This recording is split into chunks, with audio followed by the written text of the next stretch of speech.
আজি আৰু এটা নতুন ভিডিও হয় আজিৰ এই ভিডিওটো তোমালোকক মই সমাজ বিজ্ঞানৰ ইতিহাসৰ দ্বিতীয়টো অধ্যায় পঢ়াই দিম যত ভাৰতৰ স্বাধীনতা আন্দোলনৰ বিষয় আছে গুটেবোৰ ভাৰতীয় আন্দোলন অহিংস আন্দোলন সহযোগ আন্দোলন এই গুটেসমূহৰ বিষয়ে চেপ্টাৰটো এটা ডিটেইলছত পঢ়াই দিছো ধুনিয়াকে তোমালোকে কমপ্লিট চেপ্টাৰটো চাবা অকমান দীঘল ভিডিও হ'ব পাৰে কিন্তু এটা ভিডিওতে মই গুটে চেপ্টাৰটো কমপ্লিট কৰিবলৈ চেষ্টা কৰিছো যাতে আৰু দুই তিনটা ভিডিও চাই থাকিবলৈ দৰকাৰ নাই সো পাৰিলে এদিনত চাব পাৰিলে এদিনত চোৱা নহলে দুই তিন দিন মিলাই চালে হল ভিডিওটো ৰখাই খালি এটাই কাম কৰিবা মই অলৰেডি তোমালোকক আগতেও কৈছো দুখন বহি যি বনাব কৈছিলো এখনত তোমালোকে সন আৰু ঘটনা বিলাক লিখা আৰু এখনত ইম্পৰ্টেন্ট পইণ্ট বিলাক লিখা দুইখন বহি উলিয়াই লোৱা আৰু যিমান বিলাক মই ইম্পৰ্টেন্ট বস্তু কৈ যাও তোমালোকে ধুনিয়াকে লিখি গৈ থাকা সব বস্তু কাৰণ পৰীক্ষাত চাবা এমসিকিউ যেটো 45 মাৰ্কস এমসিকিউ আহিব মই এমসিকিউ দিম ইয়াৰ ওপৰত কিন্তু যিখিনি ইম্পৰ্টেন্ট পইণ্ট কম তাৰ পৰা এমসিকিউ আহিব কিতাপৰ বাহিৰৰ পৰা একো বস্তু নাহে গতিকে এইখিনি চাই যোৱা ইয়াৰ পৰা পৰীক্ষাত আহিব সো আমি আজি সেকেন্ড চেপ্টাৰটো স্টাৰ্ট কৰিছো মহাত্মা গান্ধী আৰু ভাৰতৰ স্বাধীনতা সংগ্ৰাম তো ইয়াত আমি মেইন কি টপিক বিলাক পঢ়িম মহাত্মা গান্ধীৰ উত্থানৰ পটভূমি অহিংস আন্দোলন অসহযোগ আন্দোলন আইন অমান্য আন্দোলন ভাৰত ত্যাগ আন্দোলন ভাৰত স্বাধীন আইন এইবিলাক ইয়াত মেইন চেপ্টাৰটো তোমালোকে মনত ৰাখিবা চেপ্টাৰটো আৰম্ভণিতে মই কৈ দিওঁ মইতো তোমালোকক অলৰেডি কৈছো তোমালোকে দুখন বহি উলিয়াই লোৱা প্ৰথমখনত যিখনত তোমালোকে সন বিলাক লিখিছিলা সন আৰু ঘটনা হেখন উলিয়াই লোৱা আৰু সেকেন্ডখন যত তুমি ইম্পৰ্টেন্ট পইণ্ট বিলাক লিখিছিলা ঠিক আছে আৰু পাঠটো পঢ়াই যোৱাৰ শেষ হোৱাৰ পিছত এটা মই এক্সট্ৰা ভিডিও যত মই এমসিকিউ তোমালোকক পঢ়াই দিওঁ কাৰণ এমসিকিউ 45 আহিব বাকি যেবিলাক ব্ৰড কোৱেশ্চন হয়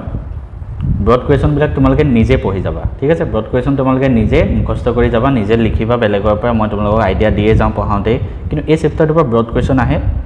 কেনেকুৱা ধৰণৰ আহে জানেনে অসহযোগ আন্দোলনৰ বিষয়ে আহে অহিংস আন্দোলনৰ বিষয়ে আহে আইন অমান্য আন্দোলনৰ বিষয়ে আহে ভাৰত ত্যাগ আন্দোলনৰ বিষয়ে আহে গতিকে এইখিনি বস্তু ভালদৰে পঢ়িবা তোমালোকে বাকি এমসিকিউটো ইয়াৰ পৰা আহিবই সন ঘটনা সব মুখস্থ ৰাখিব লাগিব তো আমি আৰম্ভ কৰিছো প্ৰথম আছে মহাত্মা গান্ধীৰ উত্থান 1914 চনত প্ৰথম বিশ্ব যুদ্ধ আৰম্ভ হোৱাৰ পিছত ভাৰতৰ স্বাধীনতা সংগ্ৰামত মহাত্মা গান্ধীৰ উত্থান এক মাইলৰ খুঁটি হিচাপে চিহ্নিত হৈছে এই প্ৰথম প্ৰশ্নটোতে তোমালোকে এটা ইম্পৰ্টেন্ট এমসিকিউ সোমাই আছে সন আৰু ঘটনাৰ বহিখনত লিখা প্ৰথম বিশ্বযুদ্ধ কেতিয়া আৰম্ভ হৈছিল 1914 চনত সন ঘটনাত এটো লিখি ৰাখা এমসিকিউ আহিব ইয়াৰ পৰা ব্ৰিটেন আমেৰিকা আৰু ফ্ৰান্সৰ মিত্ৰ শক্তিৰ প্ৰতিশ্ৰুতি দিছিল যে যদি ভাৰতীয় জাতীয়তাবাদীসকলে বিশ্বযুদ্ধত মিত্ৰ শক্তিক সমৰ্থন জনায় যুদ্ধৰ শেষত ভাৰতক স্বাধীনতা আৰু স্বনিয়ন্ত্ৰণ প্ৰদান কৰা হ'ব ঠিক আছে এইখিনি ইমান ইম্পৰ্টেন্ট নহয় বাকি আমি ঠিক আছে অলপমান পঢ়িব লাগিব আমি এতিয়া জাতীয়তাবাদীসকলে এনে এটা বহু আকাংক্ষিত ৰাজনৈতিক সুফল লাভ কৰাৰ আশাত বিশ্বযুদ্ধত কি কৰিলে প্ৰথম বিশ্বযুদ্ধ যেতিয়া চলি আছিল মিত্ৰ শক্তিলৈ নৈতিক সমৰ্থন আগবঢ়ালে কিন্তু 1918 চনত যেতিয়া মিত্ৰ শক্তি জয়যুক্ত হ'ল বিশ্বযুদ্ধত মিত্ৰ শক্তি জয়যুক্ত হ'ল তেওঁলোকে ঔপনিৱেশিক শাসন উৰপেলোৱাৰ অলপো আগ্ৰহ নেদেখালে মানে ভাৰতক সহায় নকৰিলে ব্ৰিটিছৰ এনে মনোবৃত্তিয়ে জাতীয়তাবাদীসকলক মোহভংগ ঘটালে এনে পৰিস্থিতিত পৰাধীন জাতিবোৰৰ মাজত নিৰাশাৰ সৃষ্টি হ'ল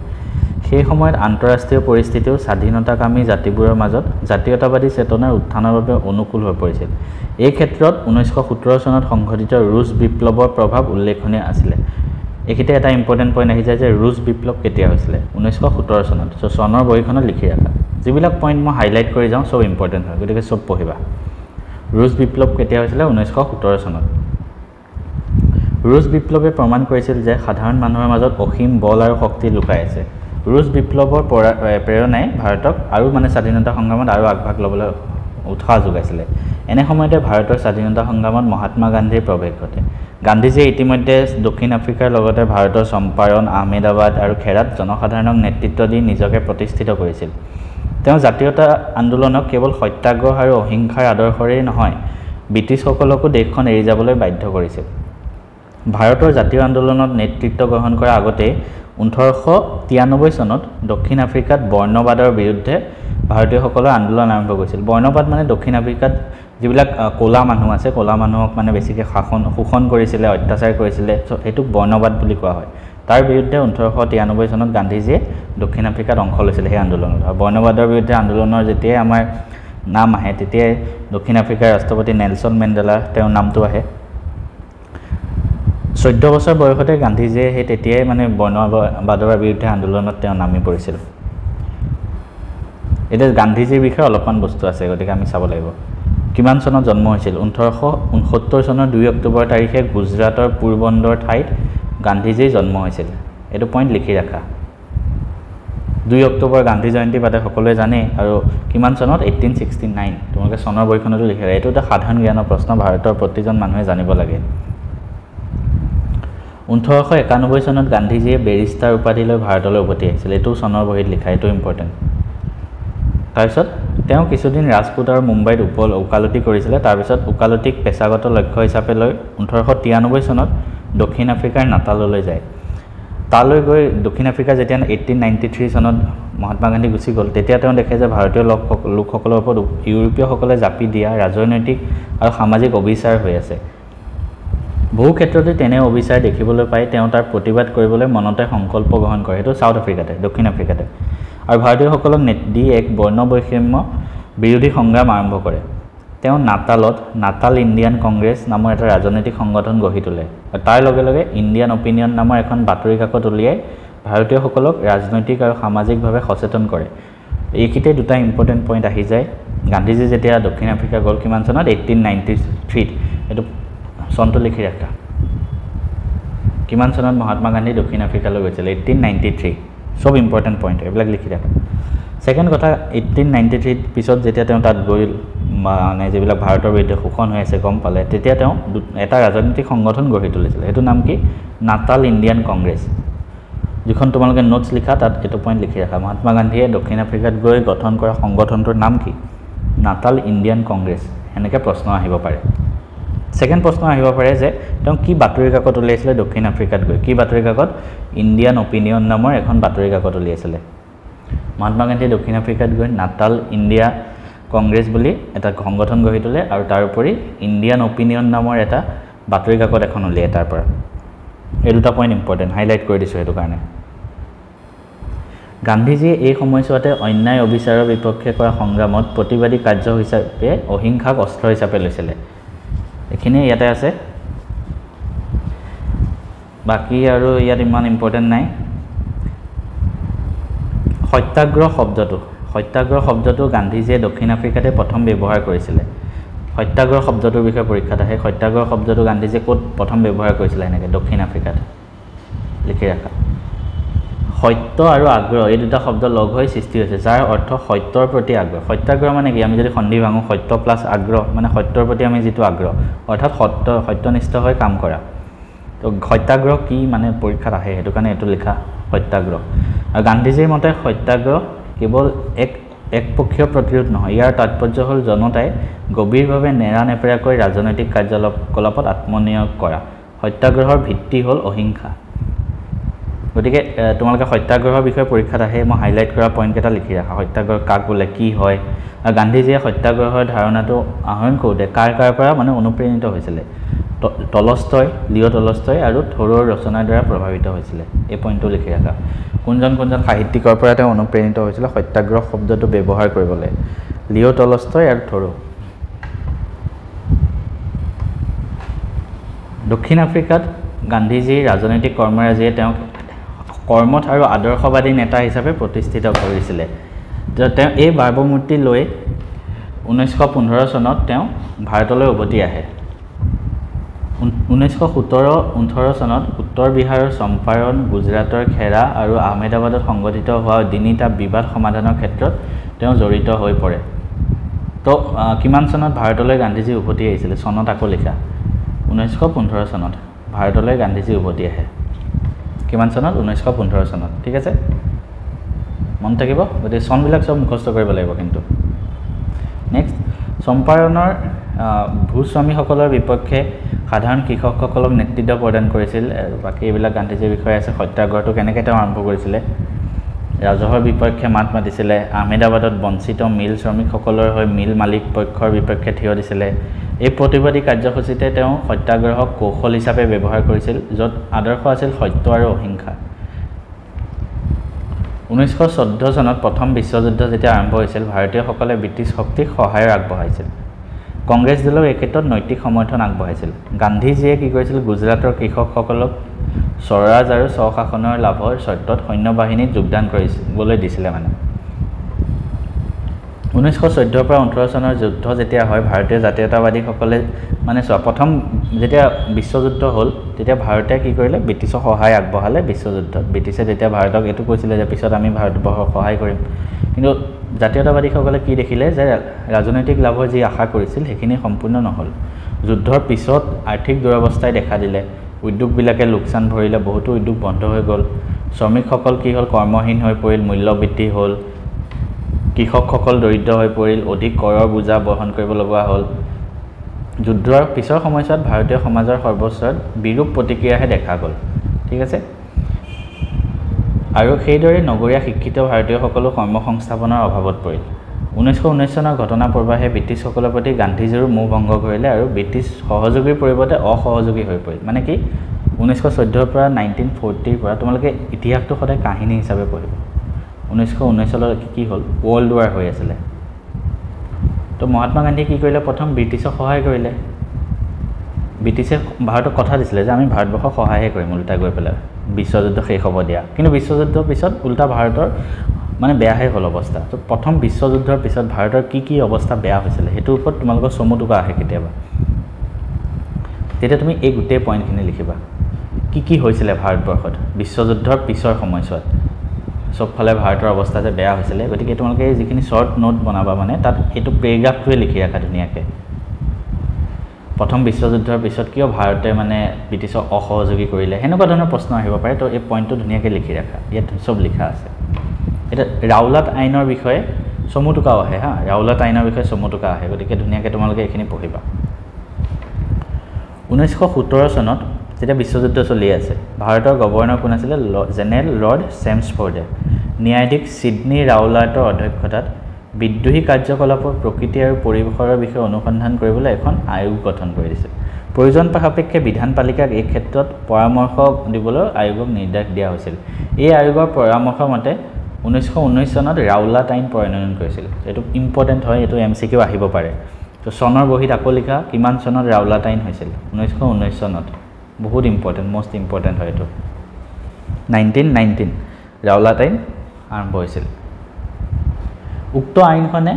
যিকোনো এজন মানুহক এই আইনখনত কি কৈছিলে সেইটো মনত ৰাখিব বিনা বিচাৰে কাৰাগাৰত নিক্ষেপ কৰিবলৈ চৰকাৰক অধিকাৰ প্ৰদান কৰিছিল মানে কোনোবা এজন মানুহৰ ওপৰত যদি চৰকাৰৰ ডাউট হ'ল ডাইৰেক্ট তাক জেলত পঠাই দিব পাৰে একো বিচাৰ কৰিব নালাগে ডাইৰেক্ট চৰকাৰৰ ওপৰত সৰ্বোচ্চ আছিলে যে ৰাওলাট আইনৰ মতে আজি যদি ভাৰত চৰকাৰ ব্ৰিটিছ চৰকাৰৰ কাৰোবা এজন মানুহৰ ওপৰত ডাউট হ'ল যে ই আমাৰ বিৰুদ্ধে বিদ্ৰোহ কৰিছিলে তাক একো বিচাৰ নকৰাকৈ ডাইৰেক্ট জেলত পঠাই দিব পাৰে তো এইটো হ'ল ৰাওলাট আইন আৰু এই ৰাওলাট আইনৰ কাৰণে ভাৰতৰ মাজত ব্যাপক প্ৰতিক্ৰিয়া সৃষ্টি হৈছিল কাৰণ যিকোনো মানুহক জেলত পঠাই দিব তো ৰাওলাট আইনখনে কি কৈছিল এইটো পইণ্ট ইম্পৰ্টেণ্ট হয় পৰীক্ষাত আহিব পাৰে এইখিনি লিখি ৰাখা যিকোনো এজন মানুহকে বিনা বিচাৰে কাৰাগাৰত নিক্ষেপ কৰিবলৈ চৰকাৰক অধিকাৰ দিছিলে এইটো হ'ল ৰাওলাট আইনৰ মেইন পইণ্ট আছিলে মানে ৰাওলাট আইন আৰম্ভ হোৱাৰ পিছতে সত্যাগ্ৰহ বা অহিংস আন্দোলন আৰম্ভ হৈ গ'ল 1919 চনত তো অহিংস আন্দোলন কিমান চনত আৰম্ভ হৈছিলে 1919 চনত চনৰ বহিত লিখা কিমান চনত অহিংস আন্দোলন হৈছিলে 1919 চনত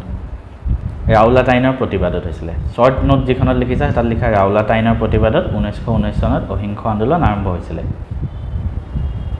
কিহৰ কাৰণে হৈছিলে এইটো পৰীক্ষাত আহিব পাৰে সো ৰাওলাট আইন যেতিয়া ওলালে তাৰ প্ৰতিবাদতে অহিংস আন্দোলন হৈছিলে গান্ধীজীৰ মতে সত্যাগ্ৰহ হ'ল এক আধ্যাত্মিক আন্দোলন এক বিশুদ্ধিকৰণ আৰু প্ৰায়শ্চিত্তকৰণৰ প্ৰতিক্ৰিয়া 1919 চনৰ 6 এপ্ৰিল হৰতাল কাৰ্যসূচীৰে এই আন্দোলন আৰম্ভ হৈছিল এই আন্দোলনবিলাক আমি যেতিয়া পঢ়ি যাম তোমালোকে ধুনীয়াকৈ মনত এটা কাহিনী টাইপ ভাবি ল'বা যে কাহিনী এটা যেন হৈ আছে আমাৰ ইয়াত তেতিয়া তোমালোকৰ চব বস্তু মনত থাকিব আৰু চিৰিয়েলি বস্তুবিলাক পঢ়িবা প্ৰথম কি হ'ল ৰাওলাট আইন আহিলে ঠিক আছে তাৰপিছত ৰাওলাট আইনৰ প্ৰতিবাদত কি হ'ল আমাৰ অহিংস আন্দোলন আৰম্ভ হৈ গ'ল দুইটা সেম চনতে হৈছিলে 1919 ঠিক আছে আৰু ৰাওলাট আইনৰ প্ৰথম কেনেদৰে হৈছিলে যে হৰতাল কাৰ্যসূচী হ'ল সকলোৱে ব্যৱসায় বাণিজ্য পৰিহাৰ কৰি অনশন আৰু প্ৰাৰ্থনাত বহিলে লাহে লাহে এই আন্দোলন বৃহৎ গণ আন্দোলনত পৰিণত হয় ঠিক আছে এই আন্দোলনে গান্ধীজীক এজন অতি সম্ভাৱনাপূৰ্ণ সৰ্বভাৰতীয় নেতাৰ ওপৰত প্ৰতিষ্ঠা কৰিছিলে গান্ধীজীক গ্ৰেপ্তাৰ কৰা হয় যদিও লগে লগে মুক্তিও দিয়া হয় এই আন্দোলনটো কঠোৰ হাতেৰে চৰকাৰে দমন কৰে সো অহিংস আন্দোলনৰ বিষয়ে ইমানখিনি আছে শৰ্ট নোট আহিলে এইখিনি লিখি দেবা মেইন কথা কিয় হৈছিলে প্ৰথম আন্দোলনটো কিয় হৈছিলে কাৰণ ৰাওলাট আইনৰ প্ৰতিবাদত কিমান চনত হৈছিলে 1919 চনত কোনে নেতৃত্ব লৈছিলে মহাত্মা গান্ধীয়ে তাৰপিছত পৰিণাম কি হ'ল মহাত্মা গান্ধীক গ্ৰেপ্তাৰ কৰিলে গ্ৰেপ্তাৰ কৰি মুক্তিও দি দিয়ে আৰু চৰকাৰে আন্দোলনটো দমন কৰিলে এইটো হ'ল নেক্সট ঘটনা কি হৈছিলে 1919 চনতে 13 এপ্ৰিলত জালিয়ানাৱালাবাগৰ হত্যাকাণ্ড হৈছিলে এই জালিয়ানাৱালাবাগ এই জেগাটো পাঞ্জাবত আছে এতিয়াও আছে জেগাটো বহুত মানুহ এতিয়াও যায় ঠিক আছে তো ইয়াত কি হৈছিলে চাম আমি এতিয়া ধুনীয়াকৈ প্ৰথম কথা কেতিয়া হৈছিলে জালিয়ানাৱালাবাগৰ হত্যাকাণ্ড কেতিয়া হৈছিলে চনৰ বহীত লিখা 13 এপ্ৰিল 1919 এই চন লগতে তাৰিখো মনত ৰাখিব লাগিব ইয়াত হা তাৰিখটো আহে এমচিকিউ তেনেকুৱা দিব যে 1919 দিয়ে দিব কিন্তু তাৰিখ বেলেগ বেলেগ দি দিব কাৰণ এইটো ইম্পৰ্টেণ্ট ইভেণ্ট হয় তো তোমালোকে 13 এপ্ৰিলো মনত ৰাখিবা আৰু 1919 চন সেইটো মনত ৰাখিবা চোৱা কি আমি ধুনীয়াকৈ ঘটনা হিচাপত চাম 6 এপ্ৰিলৰ হৰতাল কাৰ্যসূচী হ'ল অহিংস আন্দোলনত তাৰ ভিতৰতে পঞ্জাৱৰ বেছিভাগ অঞ্চলতে আন্দোলনটোৱে তীব্ৰ ৰূপ ধাৰণ কৰে 10 এপ্ৰিলত কি হ'ল ডক্টৰ সত্যপাল আৰু ডক্টৰ কিটছলিও নামৰ ৰাজ্যখনৰ দুজন জনপ্ৰিয় নেতাক গ্ৰেপ্তাৰ কৰে আৰু অমৃতসৰৰ পৰা উলিয়াই দিয়ে 13 এপ্ৰিলত পঞ্জাৱৰ অমৃতসৰৰ জালিয়ানাৱালাবাগত এখন গণসভা অনুষ্ঠিত হৈছিল এখন সভা হৈ আছে ধৰা ইমাজিন কৰি থাকা তোমালোকে মনত যে পঞ্জাৱৰ জালিয়ানাৱালাবাগত 1919 চনৰ 13 এপ্ৰিল আমাৰ ইয়াতে বিহু হয় সেইটো টাইমত 14 এপ্ৰিল 13 এপ্ৰিল সেনেকুৱা টাইমত তেতিয়া এখন গণসভা অনুষ্ঠিত হৈ আছিলে তদন্ত নিৰাপত্তাৰ দায়িত্ববাহী বিষয়া জেনেৰেল ডায়াৰে উক্ত সভাখন অনুষ্ঠিত হোৱাত কোনো বাধা প্ৰদান কৰা নাছিলে প্ৰথম ব্ৰিটিছেও চল চাই আছে সভাখন অনুষ্ঠিত হোৱাৰ পথাৰখন সকলোফালে ওখ দেৱাল আছিল আৰু প্ৰৱেশ কৰিবলৈ এটা মাত্ৰ সৰু পথ আছিল মানে এখন পথাৰত হৈ আছে আৰু এটাই পথেদি সব মানুহ এই ইয়াত সভাখনত গৈ আছে সভাখন অনুষ্ঠিত হৈ থাকোঁতে হঠাতে জেনেৰেল ডায়াৰৰ নিৰ্দেশত নিৰাপত্তাৰক্ষীয়ে অসহায় আৰু নিৰস্ত্ৰ মানুহৰ ওপৰত গুলি চলায় তো এই মেইন যোনটো জালিয়ানাৱালাবাগৰ হত্যাকাণ্ড আছিলে তাৰ মেইন কালপ্ৰিট কোন আছিলে জানানে কোনে কৰিছিলে এই কামটো ইমান বেয়া কাম যে কৰিছিলে কোনে কৰিছিলে জেনেৰেল ডায়াৰ কোনজন ব্ৰিটিছ বিষয়াৰ নেতৃত্বত জালিয়ানাৱালাবাগৰ হত্যাকাণ্ড হৈছিলে পৰীক্ষাত আহিব পাৰে জেনেৰেল ডায়াৰ শ্বৰ্ট নোটত লিখি ৰাখা জেনেৰেল ডায়াৰ আৰু শ মানুহ এই মানে যি গুলী চালনা কৰিছিলে তাত মৃত্যু হৈছিলে ইয়াত ফটো আছে দেখিছা এই ফটোখনত দেখুওৱা আছে পঞ্জাৱত সামৰিক শাসন জাৰি কৰা হৈছিলে যধে মতে গ্ৰেপ্তাৰ সম্পত্তি বাজেয়াপ্ত কৰা হৈছিলে লাঠি চালনা কৰা হৈছিলে চৰকাৰে লৰ্ড হাণ্টাৰৰ নেতৃত্বত পঞ্জাৱৰ ঘটনা প্ৰবাহৰ বিষয়ে আয়োগ গঠন কৰিলে লণ্ডনত ব্ৰিটিছ চৰকাৰে জেনেৰেল ডায়াৰক চাকৰিৰ পৰা অব্যাহত দিছিলে কিন্তু তেওঁ দুখমুক্ত বুলি ঘোষণা কৰিছিলে জালিয়ানাৱালাবাগৰ এই ইমান হত্যাকাণ্ড সংঘটিত কৰিলে ব্ৰিটিছ চৰকাৰে এই মানুহজনক অকল চাকৰিৰ পৰা উলিয়াই দিলে বাকী তেওঁক কিন্তু দুখমুক্ত বুলি ঘোষণা কৰিলে গোটেই দেশখনতে অসন্তুষ্টিৰ বতাহ বলিলে জালিয়ানাৱালাবাগৰ হত্যাকাণ্ডৰ প্ৰতিবাদত ৰবীন্দ্ৰনাথ ঠাকুৰে ব্ৰিটিছ চৰকাৰে তেওঁক প্ৰদান কৰা নাইট উপাধি এৰি দিছিলে ব্ৰিটিছ চৰকাৰে ৰবীন্দ্ৰনাথ ঠাকুৰ কবিগুৰু তেওঁক নাইট উপাধি দিছিলে সেই নাইট উপাধি তেওঁ পৰিত্যাগ কৰিছিলে ঘূৰাই দিলে চ' জালিয়ানাৱালাবাগৰ যেতিয়া হত্যাকাণ্ডৰ বিষয়ে লিখিব আহে তোমালোকে এই পেৰেগ্ৰাফটো লিখিবা ধুনীয়াকৈ মই বুজাই দিবলৈ চেষ্টা কৰিলোঁ কিদৰে মানে মানুহবিলাক এটা জেগাৰ পৰাই সোমাইছিলে আৰু চবকে গুলী চালনা কৰিলে জেনেৰেল ডায়াৰৰ নেতৃত্বত পিছত তেওঁক দুখমুক্ত বুলি ঘোষণাও কৰিলে ইয়াৰ এইটো পইণ্ট তোমালোকে শ্বৰ্ট নোটত লিখি ৰাখা প্ৰতিবাদত ৰবীন্দ্ৰনাথ ঠাকুৰে তেওঁক দিয়া নাইট উপাধি পৰিত্যাগ কৰিছিলে শ্বৰ্ট নোটত ধুনীয়াকৈ লিখি ৰাখা এমচিকিউ আহিব ইয়াৰ পৰা ঠিক আছে এতিয়া আমি নেক্সট চাম খিলাফত আন্দোলন আৰু এটা আন্দোলন খিলাফত আন্দোলন এইটোও শ্বৰ্ট নোট আহিব পাৰে ধুনীয়াকৈ তোমালোকে পেৰেগ্ৰাফটো লিখিব লাগিব তো খিলাফত আন্দোলন কি হয় প্ৰথম বিশ্বযুদ্ধত তুৰ্কীসকলৰ পৰাজয়ৰ ফলস্বৰূপে এই খিলাফত আন্দোলনৰ বিষয়ে আজিলৈকে অহা নাই হা মই এইটো নালাগে যে এবাৰ আহিব হ'লেও এবাৰ পঢ়ি যাওঁ ওপৰে খলিফাৰ গুৰুত্ব একেবাৰে কমি যায় মুছলমানসকলে তুৰস্কৰ সম্ৰাটক খলিফা বা আধ্যাত্মিক গুৰু হিচাপে গণ্য কৰিছিল এইটো পইণ্ট লিখি ৰাখা পৰীক্ষাত এমচিকিউ আহিব পাৰে মুছলমানসকলে তুৰস্কৰ সম্ৰাটক খলিফা বুলি গণ্য কৰিছিলে কিন্তু খলিফাই নিজৰ সাম্ৰাজ্যৰ পবিত্ৰ ঠাইবোৰৰ ওপৰত অধিকাৰ হেৰুৱাত মুছলমানসকল উত্তেজিত হৈ পৰিছিল ভাৰতীয় মুছলমানসকলে খলিফাৰ দুৰ্ভাগ্যত শংকিত হৈ পৰিছিল আৰু মৌলানা শৌকত আলী আৰু মহম্মদ আলীৰ নেতৃত্বত এখন খিলাফত সমিতি গঠন কৰিছিল এই সমিতিৰ উদ্দেশ্য আছিল ইছলামৰ আধ্যাত্মিক গুৰু খলিফাক পূৰ্ব মৰ্যাদালৈ ঘূৰাই অনা তো মুছলমানসকলৰ এটা খিলাফত আন্দোলন হৈছিল মেইনলি যে তুৰ্কীসকলত যেতিয়া পৰাজয় কৰিছিলে যেতিয়া খলিফাৰ মানে গুৰুত্ব কমি আহিল আৰু খিলাফত সমিতি কোনে গঠন কৰিছিল এইটো পৰীক্ষাত আহিব পাৰে মৌলানা শৌকত আলী আৰু মহম্মদ আলীৰ নেতৃত্বত খিলাফত সমিতি গঠন কৰিছিল শ্বৰ্ট নোটত এইটো লিখি ৰাখা ধুনীয়াকৈ শ্বৰ্ট নোট আহিব পাৰে মৌলানা শৌকত আলী আৰু মহম্মদ আলীৰ নেতৃত্বত আৰু খিলাফত সমিতিৰ উদ্দেশ্য কি আছিল সেইটো আহিব পাৰে ইছলামিক আধ্যাত্মিক গুৰু খলিফাক পূৰ্বৰ মৰ্যাদালৈ ঘূৰাই অনা এই দুইটা পইণ্ট তোমালোকে নোটত লিখি ৰাখা যিমানবিলাক মই হাইলাইট কৰিছোঁ চব লিখি ৰাখা গান্ধীজীয়ে ৰাষ্ট্ৰীয় স্বাৰ্থত ভাৰতীয় হিন্দু আৰু মুছলমানসকলক ঐক্যবদ্ধ কৰিবলৈ এইটো এটা সুযোগ হিচাপে লৈছিলে গান্ধীজীয়ে কাৰণ খিলাফত আন্দোলন মুছলমানসকলে কৰি আছিলে তেওঁ ভাবিলে কি হিন্দু মুছলমানক আমি একগোট কৰিম তেওঁ খিলাফত সমিতিক অসহযোগ আন্দোলনৰ জৰিয়তে নিজৰ দাবী উত্থাপন কৰি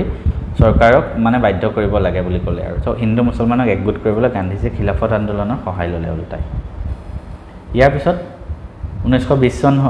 হ'ল অসহযোগ আন্দোলন আৰম্ভ হ'ল ত' অসহযোগ আন্দোলন কেতিয়া হৈছিল চনত লিখি ৰাখা 1920 পৰা 22 লৈকে লিখি ৰাখা এইটোৰ ওপৰতো বহুত আহে পৰীক্ষাত হা ভাৰতৰ স্বাধীনতা সংগ্ৰামৰ ইতিহাসত অসহযোগ আন্দোলন এক গুৰুত্বপূৰ্ণ অধ্যায় ভাৰতৰ জাতীয় কংগ্ৰেছৰ নেতৃত্বত এই অসহযোগ আন্দোলন কিমান চনৰ পৰা কিমান চনলৈকে হৈছিল 1920 পৰা 22 চনলৈকে হৈছিল গান্ধীৰ সবল নেতৃত্বত এই আন্দোলনে অহিংসাৰ পথৰে ব্ৰিটিছ শাসনৰ পৰা ভাৰতবৰ্ষক মুক্ত কৰিবলৈ দৃঢ় প্ৰতিজ্ঞ হৈছিল আন্দোলনকাৰীসকলে অসহযোগ আন্দোলন কি ঘটিছিল এই অসহযোগ আন্দোলন এইবিলাক কিন্তু সব ইম্পৰ্টেণ্ট এই চেপ্টাৰটো ইম্পৰ্টেণ্ট হয় ইয়াৰ পৰা ব্ৰড কুৱেশ্যন বহুত আহে আন্দোলনকাৰীসকলে ব্ৰিটিছৰ সামগ্ৰী কিনিবলৈ অমান্তি হৈছিল থলুৱা কুটিৰ শিল্প সামগ্ৰীহে ব্যৱহাৰ কৰিছিলে পইণ্টবিলাক লিখি ৰাখা ধুনীয়াকৈ অসহযোগ আন্দোলন লিখি ডেছ লিখি এটা পইণ্ট লিখি ৰাখা এইটো পইণ্ট লিখা নেক্সট তেওঁলোকে সুৰাৰ বিপণীসমূহ বন্ধ কৰিছিল এইটো ছেকেণ্ড পইণ্ট তাৰপিছত অসহযোগ আন্দোলনৰ মূল লক্ষ্য কি আছিল এইটো ইম্পৰ্টেণ্ট ভাৰতবৰ্ষৰ মৰ্যাদা আৰু অখণ্ডতা শান্তিপূৰ্ণভাৱে অটুট ৰাখা হেজাৰ হেজাৰ মানুহে এই উদ্দেশ্যে আন্দোলনত নামি পৰিছিল ভাৰতীয় স্বাধীনতা সংগ্ৰামত এইটো প্ৰথম সৰ্ববৃহৎ আন্দোলন অসহযোগ আন্দোলন চব মানুহ ওলাই আহিছিলে অসহযোগ আন্দোলনত বিভিন্ন কাৰণে অৰিহণা যোগাইছিল ইয়াৰ উল্লেখযোগ্য কাৰক এতিয়া অসহযোগ আন্দোলন কি কাৰণত হৈছিল ইয়াৰ এইটো কিন্তু কুৱেশ্যন আহে চ' এইটো তোমালোকে শ্বৰ্ট নোট যিখন বনাইছা বহীত তাত এইটো লিখি ৰাখা এইখিনি গোটেই পইণ্টকেইটা কি কাৰণত অসহযোগ আন্দোলন হৈছিল প্ৰথম বিশ্বযুদ্ধত ভাৰতীয়সকলৰ অসন্তুষ্টি কাৰণ ইয়াৰ ফলত ভাৰতৰ অৰ্থনীতি বিৰূপ প্ৰভাৱ পৰিছে অলৰেডি মই ক'লোৱে প্ৰথম বিশ্বযুদ্ধত ভাৰতক উল্টা ব্ৰিটিছে ঠগিহে দিলে তাৰপিছত ৰাওলাট আইনৰ কাৰণে যিকোনো মানুহক জেলত পঠাব পাৰে বুলি এইটো এটা হৈছিলে ছেকেণ্ড থাৰ্ড পইণ্ট হ'ল জালিয়ানাৱালাবাগৰ হত্যাকাণ্ড 1919 চনত তিনিটা মেইন ডাঙৰ পইণ্ট চোৱা ব্ৰিটিছসকলৰ দ্বাৰা ভাৰতবৰ্ষত অৰ্থনৈতিক শোষণ 4 নম্বৰ পইণ্ট 5 নম্বৰ পইণ্ট ভাৰতীয় মুছলমানসকলৰ দ্বাৰা আৰৱ সাম্ৰাজ্য সুৰক্ষাৰ হকে হোৱা আন্দোলন খিলাফত আন্দোলনে অসহযোগ আন্দোলনত অৱদান যোগালে এই 5টা পইণ্ট ইম্পৰ্টেণ্ট হয় কিন্তু এইকেইটাই আহিব পৰীক্ষাত অসহযোগ আন্দোলনৰ কাৰণ কি লিখিব আহিলে এই 5টা লিখি থৈ চব পুৰা নম্বৰ পাবা জাতীয় নেতাসকলে এইটো বুজি উঠিছিল যে সাংবিধানিক সংশোধনৰ দ্বাৰা ভাৰতীয়সকলক ন্যায় প্ৰদান কৰাটো প্ৰাপ্ত নহয় সেইকাৰণে তেওঁলোকে 1 আগষ্ট 1920 চনত কলিকতাত বহা জাতীয় কংগ্ৰেছৰ এখন বিশেষ সভাত গান্ধীৰ নেতৃত্বত অসহযোগ আন্দোলন আৰম্ভ কৰিবলৈ সিদ্ধান্ত লয় 1920 চনৰ 1 আগষ্ট তাৰিখে ক'ত সভাখন বহিছিলে কলিকতাত পৰীক্ষাত আহিব পাৰে অসহযোগ আন্দোলনে মানুহৰ আবেগক উজ্জীৱিত কৰিছিলে হিন্দু মুছলমানৰ একতা বৃদ্ধি হৈছিল আৰু একেলগে আন্দোলনত অংশগ্ৰহণ কৰিলে কি হৈছিলে এতিয়া অসহযোগ আন্দোলনত কি হৈছিলে তোমালোকে ধুনীয়াকৈ লিখি ৰাখিবা হা চব লিখি ৰাখিবা কিন্তু নানা ঠাইত বিদেশী বস্ত্ৰ জ্বলাই দিয়া হৈছিলে ওপৰতো অলপ আছে সেইখিনিও লিখিবা অসহযোগ আন্দোলনত কি হৈছিলে এইখিনিও লিখিবা ব্ৰিটিছৰ সামগ্ৰী কিনিবলৈ অমান্তি হৈছিলে এইখিনি তাৰপিছত এইখিনিও লিখিবা বিদেশী বয় বস্তু সুৰা বিক্ৰী কৰা দোকানবোৰ বৰ্জন কৰা হৈছিল আচ্ছা ইয়াতে আছে গোটেইখিনি অসহযোগ আন্দোলন কি হৈছিলে ইয়াতে আছে গোটেইখিনি পইণ্ট ধুনীয়াকৈ লিখি ৰাখা এটা পইণ্ট দি লিখা বিদেশী বস্ত্ৰ জ্বলাই দিয়া হৈছিলে ফাৰ্ষ্ট পইণ্ট ছেকেণ্ড পইণ্ট বিদেশী বয় বস্তু আৰু সুৰা দোকানবিলাক বন্ধ কৰা হৈছিলে বৃহৎ সংখ্যক ছাত্ৰ ছাত্ৰীয়ে চৰকাৰী মহাবিদ্যালয় ত্যাগ কৰিছিলে তাৰপিছত বংগদেশৰ মেদিনীপুৰৰ কৃষকসকলে কৰ কাটল নিদিয়াৰ সপক্ষে প্ৰচাৰ কাৰ্যসূচী ৰূপায়ণ কৰিছিলে এইটো এটা পইণ্ট কংগ্ৰেছে সেই সময়ছোৱাত কাশী বিদ্যাপীঠ বেনাৰস বিদ্যাপীঠৰ দৰে জাতীয় শিক্ষানুষ্ঠান গঢ়ি তুলিছিলে শেঠ জমনলাল বাজাজে কাছাৰী ত্যাগ কৰা উকিলসকলৰ পৰিয়াল ভৰণ পোষণৰ বাবে 1 লাখকৈ টকা দিম বুলি কৈছিলে কংগ্ৰেছৰ প্ৰায় 40 লাখ স্বেচ্ছাসেৱকক সদস্যভুক্ত কৰিছিল 20 লাখ চৰখা মানে জতৰ 20,000 জতৰ নিৰ্মাণ কৰা হৈছিলে নানা ধৰণৰ ব্যক্তিগত আৰু ৰাজহুৱা বিবাদবোৰ সমাধান ৰাইজৰ আদালতত কৰা হৈছিল অসহযোগ আন্দোলনৰ খৰচ পাতিৰ বাবে গঢ়ি তোলা তিলক স্বৰাজ পুৰীজে কম সময়ৰ ভিতৰতে 1 কোটিতকৈ অধিক টকা সংগ্ৰহ কৰিছিলে মহিলাসকলেও অসহযোগ আন্দোলনত অংশগ্ৰহণ কৰিছিলে ঠিক আছে গতিকে এই গোটেইখিনি পইণ্ট লিখি ৰাখা অসহযোগ আন্দোলনত কি হৈছিলে সব পইণ্ট লিখা এইখিনিৰ পৰা একদম এইখিনি লেখে গোটেইখিনি পৰীক্ষাত কিন্তু আহিব ঠিক আছে অসহযোগ আন্দোলনৰ ইতিবাচক আৰু নেতিবাচক দুটা দিশেই আছিল অসহযোগ আন্দোলনৰ ফলত কি হৈছিল ইয়াৰ ফলত কি হৈছিল চোৱা হাতেৰে সূতা কটা আৰু তাঁত বোৱা শিল্পৰ উন্নতিৰ জৰিয়তে স্বদেশী আন্দোলন গঢ় লৈ উঠিল হিন্দুসকলৰ মাজত প্ৰচলিত অস্পৃশ্য দূৰীকৰণৰ প্ৰচেষ্টা হিন্দু মুছলমানৰ একতা মাদক দ্ৰব্য নিৰ্বাৰণ আদি সামাজিক উৎকৰ্ষ সাধন অসহযোগ আন্দোলনৰ অৱদান স্বৰাজ পুঁজি হিচাপে তিলক স্মাৰকৰ বাবে কোটি কোটি টকাৰ দান বৰঙণি সংগ্ৰহো ইয়াৰ ফলতে সম্ভৱ হৈছিল অসহযোগ আন্দোলনৰ তিনিটা ইতিবাচক দিশ পৰীক্ষাত আহে অসহযোগ আন্দোলনৰ তিনিটা ইতিবাচক দিশ এনেকৈ লিখা তোমালোকে নোটছত এনেকৈ লিখা অসহযোগ আন্দোলনৰ তিনিটা ইতিবাচক দিশ তো 1 নম্বৰ দিয়া এই আন্দোলনৰ ফলত এটো হৈছিল মই অলৰেডি ক'লো সেকেন্ড এটো হৈছিল সেকেন্ড পইণ্ট থাৰ্ড লাইনটো ঠিক আছে ধুনীয়াকৈ লিখি ৰাখা অসহযোগ আন্দোলনৰ ইতিবাচক দিশ কি আছিল নেক্সট আমি নেতিবাচক দিশ নিগেটিভ ইম্পেক্ট কি পৰিল অসহযোগ আন্দোলনৰ সেইটো চাম বিধানমণ্ডল আদালত আৰু চৰকাৰী শিক্ষানুষ্ঠান এই তিনি বৰ্জন কাৰ্যক অসহযোগ আন্দোলনৰ নেতিবাচক দিশ হিচাপে আঙুলিওৱা হয় প্ৰথম এটো লিখা নেতিবাচক দিশ সেকেন্ড ব্ৰিটিছ চৰকাৰৰ পৰা নানা বঁটা বাবন আৰু উপাধি পৰিত্যাগ কৰাৰ দৰে কৰ্মচাৰীসমূহ অসহযোগ আন্দোলনৰ অংশস্বৰূপ হৈছিল সেইদৰে নেতিবাচক দিশসমূহে কিছুমান ইতিবাচক সংস্কাৰ সাধনো কৰিছিল এইখিনি নেতিবাচক দিশ এইখিনি লিখিটো লিখিলে হ'ল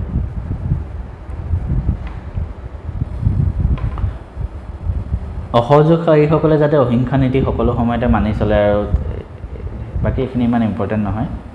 1920 চনৰ ডিসেম্বৰ মাহ হৈ গ'ল আগষ্টৰ পৰা অসহযোগ আন্দোলন আৰম্ভ হ'ল নাগপুৰ অধিৱেশনে গান্ধীজীয়ে আৰম্ভ কৰে এই আন্দোলনক আনুষ্ঠানিক মান্যতা প্ৰদান কৰে অধিৱেশনত ঘোষণা কৰিছিল যে ভাৰতীয় জাতীয় কংগ্ৰেছৰ উদ্দেশ্য হৈছে বৈধ আৰু শান্তিপূৰ্ণ উপায়েৰে ভাৰতীয় জনতাৰ দ্বাৰা স্বৰাজ লাভ কৰা অসহযোগ আন্দোলন হ'ল তাৰপিছত অসহযোগ আন্দোলনৰ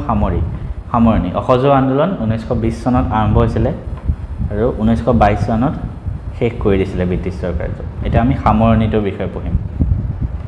1922 চনৰ 5 ফেব্ৰুৱাৰী উত্তৰ প্ৰদেশৰ গোৰখপুৰ ইউপিত এখন জেগা আছে তাৰ চৰি চৰাত স্থানীয় পুলিচ আৰু প্ৰতিবাদকাৰীৰ মাজত হিংসাত্মক সংঘৰ্ষ সংঘটিত হয় প্ৰতিবাদকাৰী আৰু পুলিচৰ মাজত কিন্তু গান্ধীজীয়েতো কৈছিল অহিংস আন্দোলন কৰিম 1922 কি হ'ল হিংসা হৈ গ'ল এই সংঘৰ্ষত 3জন প্ৰতিবাদকাৰী পুলিচৰ গুলীত নিহত হয় আৰু যাৰ ফলত উন্মত্ত জনতাই পুলিচ থানাত অংশী সংযোগ কৰি 22জন পুলিচক হত্যা কৰে ধুনীয়াকৈ কাহিনী হিচাপত পঢ়া 1922 ক'ত হৈছে চৰি চৰাৰ ঘটনা এইটো বিষয়ে কিন্তু পৰীক্ষাত লিখিব আহে কি হ'ল প্ৰথম পুলিচ আৰু প্ৰতিবাদকাৰী দুইজনৰ মাজত সংঘৰ্ষ হ'ল প্ৰথম পুলিচে কি কৰিলে 3জন প্ৰতিবাদকাৰী হত্যা কৰিলে যাৰ ফলশ্ৰুতিত প্ৰতিবাদকাৰীসকলে চৰি চৰা যিখন থানা হয় এখন জ্বলাই দিলে য'ত 22জন পুলিচ মৰিলে এই ঘটনাত গান্ধীজী মৰ্মাহত হয় আৰু আন্দোলনে অহিংস নীতি যে মানে পৰিহাৰ কৰিছে তাকে বাৰুকৈ তেওঁ উপলব্ধি কৰিলে আৰু সেয়েহে তেওঁ আন্দোলন বন্ধ কৰি 3 সপ্তাহৰ অনশনত বহিলে তো চৰি চৰাৰ ঘটনাৰ বিষয়ে 2-3টা লাইন তোমালোকে পৰীক্ষাত আহিব পাৰে তো লিখি ৰাখা কেতিয়া হৈছিল প্ৰথম চন লিখা 1922 চৰি চৰাত হৈছিল এই কাহিনীটো চনটো লিখা তাৰ উপৰি শৰ্ট নোটত এইখিনি লিখি ৰাখা চৰি চৰাৰ ঘটনা বুলি এইখিনি লাগে চৰি চৰাৰ ঘটনা 1922 চনত হৈছিল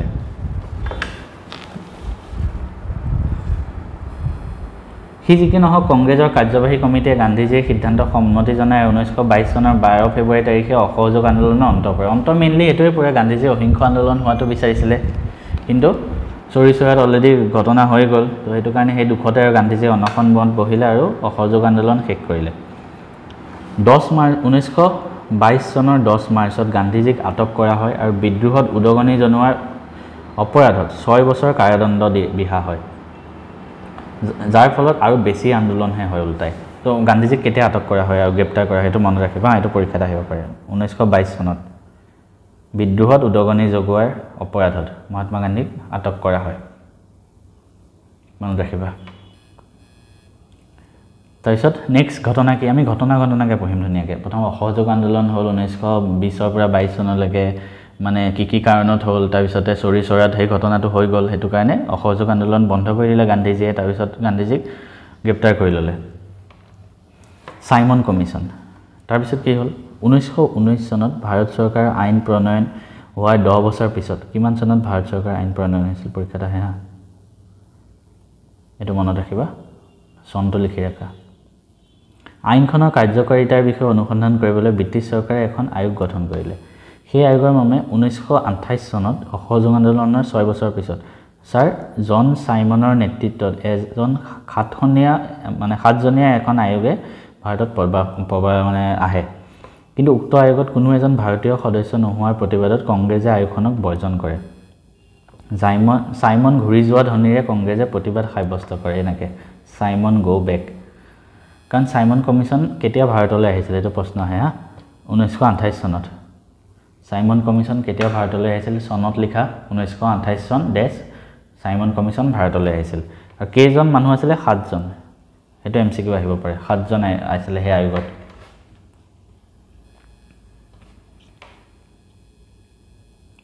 লাহোৰত লালা লাজপত ৰায়ৰ নেতৃত্বত হোৱা এটা চাইমন বিৰোধী সমদলৰ ওপৰত পুলিচে নিৰ্দয়ভাৱে লাঠিচালনা কৰে য'ত লালা লাজপত ৰায় বেয়াকৈ আহত হয় যাৰ ফলত মৃত্যু হয় চ' লালা লাজপত ৰায় এই চাইমন কমিশ্যনৰ সময়তে তেওঁৰ মৃত্যু হৈছিলে পূৰ্ণ স্বৰাজৰ দাবী 1929 চন 1929 চাইমন কমিশ্যন 1928 চনত আহিছিল সব এটাৰ পিছত এটাকে পঢ়িব লাহোৰত জৱাহৰলাল নেহৰুৰ সভাপতিত্বত বহা কংগ্ৰেছৰ অধিৱেশনত ভাৰতীয়সকলৰ মূল আকাংক্ষা হিচাপে পূৰ্ণ স্বৰাজৰ দাবী উত্থাপন কৰা হয় সেই মৰ্মে 1930 চনৰ 26 জানুৱাৰীৰ দিনা সমগ্ৰ দেশজুৰি স্বাধীনতা দিৱস পালন কৰা হয় এতিয়াতো স্বাধীনতা দিৱস 15 আগষ্ট হয় কিন্তু ভাৰতত ব্ৰিটিছ চৰকাৰ থাকোঁতে স্বাধীনতা দিৱস পালন কৰা হৈছিল কেতিয়া পালন কৰা হৈছিল 1930 চনৰ 26 জানুৱাৰীত এটো তোমালোকে চনৰ বহিত লিখি ৰাখা 26 জানুৱাৰী 1930 এটো লিখা সেকেন্ড লিখা চনৰ বহিত যে 19 পূৰ্ণ স্বৰাজৰ দাবী প্ৰথম কেতিয়া উত্থাপন হৈছিল 1929 চনত লাহোৰত জৱাহৰলাল নেহৰু সভাপতিত্ব হোৱা অধিৱেশনত শৰ্ট নোটত লিখি ৰাখা এটো 1929 ত কোড হৈছিল লাহোৰত সভাপতি কোন আছিল জৱাহৰলাল নেহৰু সেই সভাপতিত্বত পূৰ্ণ স্বৰাজৰ দাবী উত্থাপন কৰা হৈছিল ধুনীয়াকৈ লিখি ৰাখা তাৰপিছত আইন অমান্য আন্দোলন 1929 লৈকে ধুনীয়াকৈ হ'ল পূৰ্ণ স্বৰাজৰ দাবী আহি গ'ল তাৰপিছত আইন অমান্য আন্দোলন হৈছিল প্ৰথম চনৰ বহিত আকৌ লিখা আইন অমান্য আন্দোলন কেতিয়া হৈছিল 1930 ৰ পৰা 34 লৈকে ঠিক আছে এটো এটা ইম্পৰ্টেন্ট হয় যিখিনি পঢ়িম যিমান লিখিব কওঁ সব লিখি যোৱা পৰীক্ষাত ইয়াৰ পৰা কিন্তু আহিব এতিয়া আইন অমান্য আন্দোলনৰ প্ৰধান কাৰণ কি আছিল ব্ৰিটিছ চৰকাৰৰ দ্বাৰা চাইমন কমিশ্যন গঠন অলৰেডি মই ক'লো এই কমিশ্যনত অকল ব্ৰিটিছ সদস্যকে অন্তৰ্ভুক্ত কৰা হৈছিল ঠিক আছে তো এটো পইণ্টছ নোটত লিখি ৰাখা কি হৈছিল মন্টেগো চেমছফৰ্ড সংস্কাৰ কিমান দূৰ কৃতকাৰ্য আছিল তাক অনুসন্ধান কৰিবলৈ 1927 চনত গঠিত হোৱা এই কমিশ্যনৰ উদ্দেশ্য আছিল ৰাজনৈতিক দল আৰু সামাজিক সংগঠনবোৰে ভাৰতীয় প্ৰতিনিধি চাইমন কমিশ্যনত যেহেতু নাই ইয়াক গ্ৰহণ কৰা নাছিল আৰু ইয়াক চেটকাইসকলৰ কমিশ্যন মানে হোৱাইট ইয়াৰ মিনিংটো হ'ল হোৱাইট পিপলৰ কমিশ্যন বুলি অভিহিত কৰিছিল এই কমিশ্যনৰ প্ৰতিবাদ স্বৰূপে 1928 চনত কি হৈছিল বংগদেশত এক হৰতাল আৰম্ভ হয় চাইমন কমিশ্যন কলিকাতাত উপস্থিত হোৱাৰ পিছতে বিভিন্ন প্ৰতিবাদৰ সন্মুখীন হয় তেনে পৰিস্থিতিত মতিলাল নেহৰুক ভাৰতৰ বাবে এখন সংবিধানৰ খচৰা প্ৰস্তুত কৰা দায়িত্ব অৰ্পণ কৰা হৈছিল ভাৰতীয় জাতীয় কংগ্ৰেছে নেহৰুৰ প্ৰতিবেদন গ্ৰহণ কৰিছিল আৰু চৰকাৰক এখন হেঁচা কৰিছিল ল'বলৈ 1928 চনত কলিকাতাত বহা কংগ্ৰেছৰ অধিৱেশনত ব্ৰিটিছ চৰকাৰক এইটো সকিয়নি দিয়া হৈছিল যে যদি ভাৰতক ডমিনিয়ন ব্যৱস্থা প্ৰদান কৰা নহয় তেন্তে আইন অমান্য আন্দোলন গঢ়ি তোলা হ'ব 1929 চনত অলৰেডি লাহোৰ কংগ্ৰেছ অধিৱেশনত কাৰ সভাপতিত্ব জৱাহৰলাল নেহৰু পূৰ্ণ স্বৰাজৰ দাবী উত্থাপন কৰিলে ইয়াৰ সমান্তৰালভাৱে 1930 চনৰ 26 জানুৱাৰীত পূৰ্ণ স্বৰাজ দিৱস পালন কৰা হয় পূৰ্ণ স্বৰাজ দিৱস বা স্বাধীনতা দিৱস এইটো একেটাই কথা অলপ আগত যেটো ক'লো ভাৰতত স্বাধীনতা দিৱস পালন কৰা হৈছিল মানে পূৰ্ণ স্বৰাজ দিৱস সেইটোৱে সেম 1930 চনৰ 31 জানুৱাৰী তাৰিখে গান্ধীয়ে ব্ৰিটিছৰ অপশাসনৰ মানে শেষ কৰিবলৈ ভাইসৰয় লৰ্ড আৰউইনলৈ কেইবাটাও দাবী উত্থাপন কৰিছিল সেই দাবীসমূহ কি আছিল ইয়াত লিখা আছে চোৱা মাদক দ্ৰব্য বন্ধ টকা অনুপাত সলনি টকাৰ ষ্টাৰ্লিঙৰ মাটিৰ খাজানাৰ পৰিমাণ কম কৰা লোন কৰ বন্ধ কৰা সৈন্য বাহিনীৰ ব্যয় কমোৱা কেটা আছে ইয়াতে গান্ধীয়ে স্পষ্ট ৰূপত উল্লেখ কৰিছিল যে যদি এই 11টা দাবী মানি লোৱা নহয় তেন্তে দেশত আইন অমান্য আন্দোলনৰ কাৰ্যসূচী গ্ৰহণ কৰিব সমান্তৰালভাৱে আইন অমান্য আন্দোলন 1930 চনত গান্ধী লোন সত্যাগ্ৰহৰ জৰিয়তে আৰম্ভ হৈছিল যাক দাণ্ডী যাত্ৰা বুলিও জনা যায় ঠিক আছে আইন অমান্য আন্দোলন কেনেকৈ হৈছিল দাণ্ডী যাত্ৰা মানে সাগৰৰ পাৰত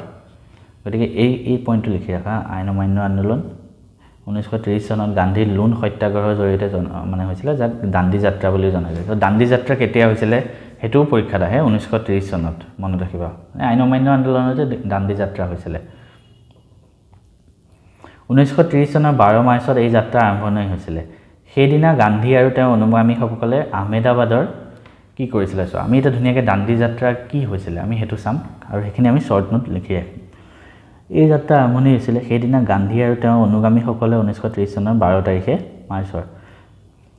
আহমেদাবাদৰ গুজৰাটৰ সবৰমতী আশ্ৰম এখন জেগা আছে তাৰ পৰা ভাৰতৰ পশ্চিম উপকূলত থকা দাণ্ডি নামৰ গাঁওখনলৈ যাত্ৰা কৰিছিলে একেৰাহে কিমান দিন 25 দিন বা ভাবাচোন 25 দিন একেৰাহে খোজকাঢ়ি গৈ আছে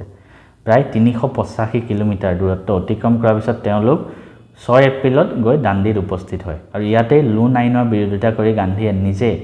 লোন প্ৰস্তুত কৰি চৰকাৰৰ প্ৰতি প্ৰত্যাহ্বানৰ সৃষ্টি কৰিছিল যাৰ ফলত গোটেই ভাৰততে এই আন্দোলন বিয়পি পৰিছিল দাণ্ডি যাত্ৰাৰ বিষয়ে পৰীক্ষাত আহে তো আমি গোটেইখিনি লিখি ৰাখিম ধুনীয়াকৈ মই যিমানখিনি কৈছোঁ ক'ৰ পৰা ক'লৈ গৈছিলে আহমেদাবাদৰ সবৰমতী আশ্ৰমৰ পৰা একদম দাণ্ডি নামৰ জেগাটোলৈকে 25 দিন গৈছে 385 কিলোমিটাৰ বাপৰে বেলেগ কিন্তু এই গোটেইখিনি আমি লিখি ৰাখিম ধুনীয়াকৈ তাৰপিছত উত্তৰ পশ্চিম সীমান্ত প্ৰদেশত খান আব্দুল গফৰ খান সীমান্ত গান্ধী নামেৰে পৰিচিত সীমান্ত গান্ধী ঠিক আছে এইটো পৰীক্ষাত আহে আৰু এইটো জেনেৰেল নলেজ আমি চাগে সৰুতে ক'ৰবাত কুইজত যাওঁতে এইটো প্ৰশ্ন সুধিছিলে মোৰ মনত আছে খান আব্দুল গফৰ খান তেওঁ সীমান্ত গান্ধী বুলি জনা যায় তেওঁৰ নেতৃত্বত ৰেড চাৰ্চ হিচাপে জনপ্ৰিয় খুদাই খিটমাৰ্গাৰ্ছ ঈশ্বৰৰ সেৱকসকলে আন্দোলনটো চলাই নিছিল এই আন্দোলনত গান্ধীজীৰ লগতে হেজাৰ হেজাৰ স্বাধীনতা প্ৰেমী পুৰুষ মহিলা গ্ৰেপ্তাৰ বৰণ কৰিছিল আইন অমান্য আন্দোলন চলি থকাৰ সময়তে লণ্ডনত অনুষ্ঠিত হোৱা প্ৰথমখন ঘূৰণীয়া মেজমেল কংগ্ৰেছে বৰ্জন কৰিছিল ঘূৰণীয়া মেজমেল হৈ আছিলে আইন অমান্য আন্দোলন এতিয়া চলি আছে কেনেকৈ আৰম্ভ হৈছিলে দাণ্ডি যাত্ৰাৰ জৰিয়তে লোন আইনৰ বিৰোধিতা কৰি সেই সময়তে গান্ধী আৰউইন চুক্তি হৈছিলে 1931 চনত আকৌ আহি গ'ল আমি কি চন মনত ৰাখিব লাগিব দেই কিমান চন মনত ৰাখিব লাগে আকৌ চনৰ বহিখনত লিখা গান্ধী আৰউইন চুক্তি ডেছ দি 1931 চন কেতিয়া হৈছিলে 1931 চনৰ 5 মাৰ্চ তাৰিখে ভাৰতৰ ভাইচৰয়ৰ ব্ৰিটিছৰ ফালৰ পৰা লৰ্ড আৰউইন আৰু মহাত্মা গান্ধীৰ মাজত এখন চুক্তি হয় সেই চুক্তিত কি আছিলে সেই চুক্তিৰ মতে চৰকাৰে হিংসাত্মক ঘটনাৰ বাবে দোষী সাব্যস্ত নোহোৱা সকলো বন্দীক মুকলি কৰি দিব ঠিক আছে যিমানবিলাক মানুহক চৰকাৰে গ্ৰেপ্তাৰ কৰিছিল আইন অমান্য আন্দোলনত সকলোকে গ্ৰেপ্তাৰ কৰি দিব যোনে হিংসাত মানে পাৰ্ট লোৱা নাই তাৰ লগতে অসংগৃহীত জৰিমনা যিবিলাক সিহঁতক মানে ফিজ লগাইছিলে সিহঁতৰ পৰা যিবিলাক লৈছিলে সেই গোটেইবিলাক মাফ কৰি দিব তৃতীয় পক্ষৰ ওচৰত বিক্ৰী নকৰা সত্যাগ্ৰহীৰ পৰা অধিগ্ৰহণ কৰা মাটিবোৰ ঘূৰাই দিব তো গান্ধী আৰউইন চুক্তিত কি চৰ্ত আছিলে তাৰোপৰি চৰকাৰে সাগৰৰ পাৰৰ গাঁওবাসীক প্ৰয়োজনীয় নিমখখিনি তৈয়াৰ কৰাৰ অনুমতি প্ৰদান কৰাৰ লগতে শান্তিপূৰ্ণ অহিংস ধৰ্মঘট কৰাৰ অনুমতি দিয়ে ঠিক আছে আৰু গান্ধী কংগ্ৰেছৰ সেই চৰ্ত অনুসৰি আইন অমান্য আন্দোলন প্ৰত্যাহাৰ কৰে তো আইন অমান্য আন্দোলনৰ পিছতে গান্ধী আৰউইন চুক্তি হৈছিল গান্ধী আৰউইন চুক্তিত কি হৈছিলে সব ধুনীয়াকৈ পইণ্ট ৱাইজ লিখা 1 number point 2 number point 3 number point 4 number point তেনেকৈ গান্ধী আৰউইন চুক্তি বুলি লিখি প্ৰথম পইণ্টত লিখিবা এইটো ব্ৰিটিছ চৰকাৰে হিংসাত্মক ঘটনাৰ বাবে দোষী সাব্যস্ত নোহোৱা সকলো বন্দীক মুকলি কৰি দিয়াৰ সিদ্ধান্ত লয় প্ৰথম পইণ্ট সেইটো সেকেন্ড পইণ্টত লিখিবা অসংগৃহীত জৰিমনা মাফ কৰে অসংগৃহীত জৰিমনা সকলোবোৰ মাফ কৰে থাৰ্ড পইণ্ট তৃতীয় পক্ষৰ ওচৰত বিক্ৰী নকৰা সত্যাগ্ৰহীৰ পৰা যিবিলাক মাটি লৈছিলে ঘূৰাই দিয়াৰ সিদ্ধান্ত লয় থাৰ্ড পইণ্ট ফ'ৰ্থ পইণ্ট চৰকাৰে সাগৰৰ পাৰৰ গাঁওবাসীক প্ৰয়োজনীয় নিমখখিনি তৈয়াৰ কৰাৰ অনুমতি প্ৰদান কৰাৰ লগতে শান্তিপূৰ্ণ আৰু অহিংস ধৰ্মঘট কৰাৰ অনুমতি দিয়ে এইটো ফ'ৰ্থ পইণ্ট ধুনীয়াকৈ 4টা পইণ্ট আহি গ'ল 4 নম্বৰ প্ৰশ্ন আহে ধুনীয়াকৈ গান্ধী আৰউইন চুক্তিত 4 মাৰ্কছ পাই গ'লা দেখিছা কিমান ধুনীয়াকৈ লিখিব পাৰি তেনেকৈ লিখিব বস্তুবোৰ এতিয়া নেক্সট আমি কি চাম দ্বিতীয় ঘূৰণীয়া মেজমেল কেতিয়া হৈছিল 1931 আকৌ চনৰ বহি উলিওৱা আকৌ লিখা দ্বিতীয় ঘূৰণীয়া মেজমেল অহিংস আইন অমান্য আন্দোলন হ'ল তাৰপিছত গান্ধী আৰউইন চুক্তি হোৱাৰ পিছতে কংগ্ৰেছে আইন অমান্য আন্দোলন স্থগিত ৰাখি দিয়ে প্ৰত্যাহাৰ কৰে তাৰপিছত দ্বিতীয় ঘূৰণীয়া মেজমেল হয় আকৌ 1931 চনত 1931ত দ্বিতীয় ঘূৰণীয়া মেজমেল লণ্ডনত অনুষ্ঠিত হয় চনৰ বহিত আকৌ লিখা দ্বিতীয় ঘূৰণীয়া মেজমেল কেতিয়া হৈছিলে 1931ত মহাত্মা গান্ধীয়ে কংগ্ৰেছৰ পৰা একমাত্ৰ প্ৰতিনিধি হিচাপে যোগদান কৰিছিলে তো দ্বিতীয় ঘূৰণীয়া মেজমেলত কোনে যোগদান কৰিছিলে কংগ্ৰেছৰ পৰা মহাত্মা গান্ধীয়ে লিখি ৰাখা ক'ত হৈছিলে লণ্ডনত এইটো লিখি ৰাখা 1931 শৰ্ট নোটত লিখি ৰাখা সংযুক্ত অথবা পৃথক নিৰ্বাচন মণ্ডলী তৈয়াৰ কৰা অথবা বিভিন্ন সম্প্ৰদায়ৰ নামত আসন সংৰক্ষণৰ সিদ্ধান্ত লোৱাৰ ক্ষেত্ৰত মেজমেণ্ট সফল নহল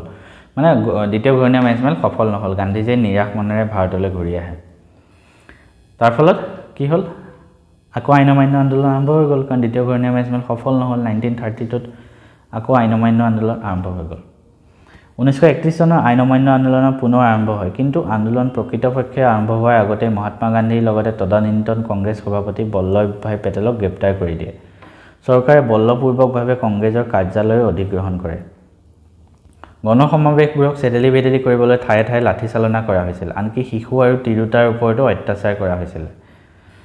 এতিয়া আইন অমান্য আন্দোলনৰ পিছত কি কৰিছিল হেয়া কৈ আছে বেত্ৰাঘাত সৰ্বসাধাৰণৰ বাবে সাধাৰণ শাস্তিত পৰিণত হৈছিল সংবাদ মাধ্যমৰ ক্ষমতা সম্পূৰ্ণৰূপে কৰ্তন কৰা হৈছিল জাতীয়তাবাদী সাহিত্য কবিতা আদিৰ ওপৰত নিষেধাজ্ঞা জাৰি কৰিলে কিন্তু তথাপিও আন্দোলন থমকি ৰোৱা নাই লাহে লাহে আৰু দীঘলীয়া হৈ গৈ আছে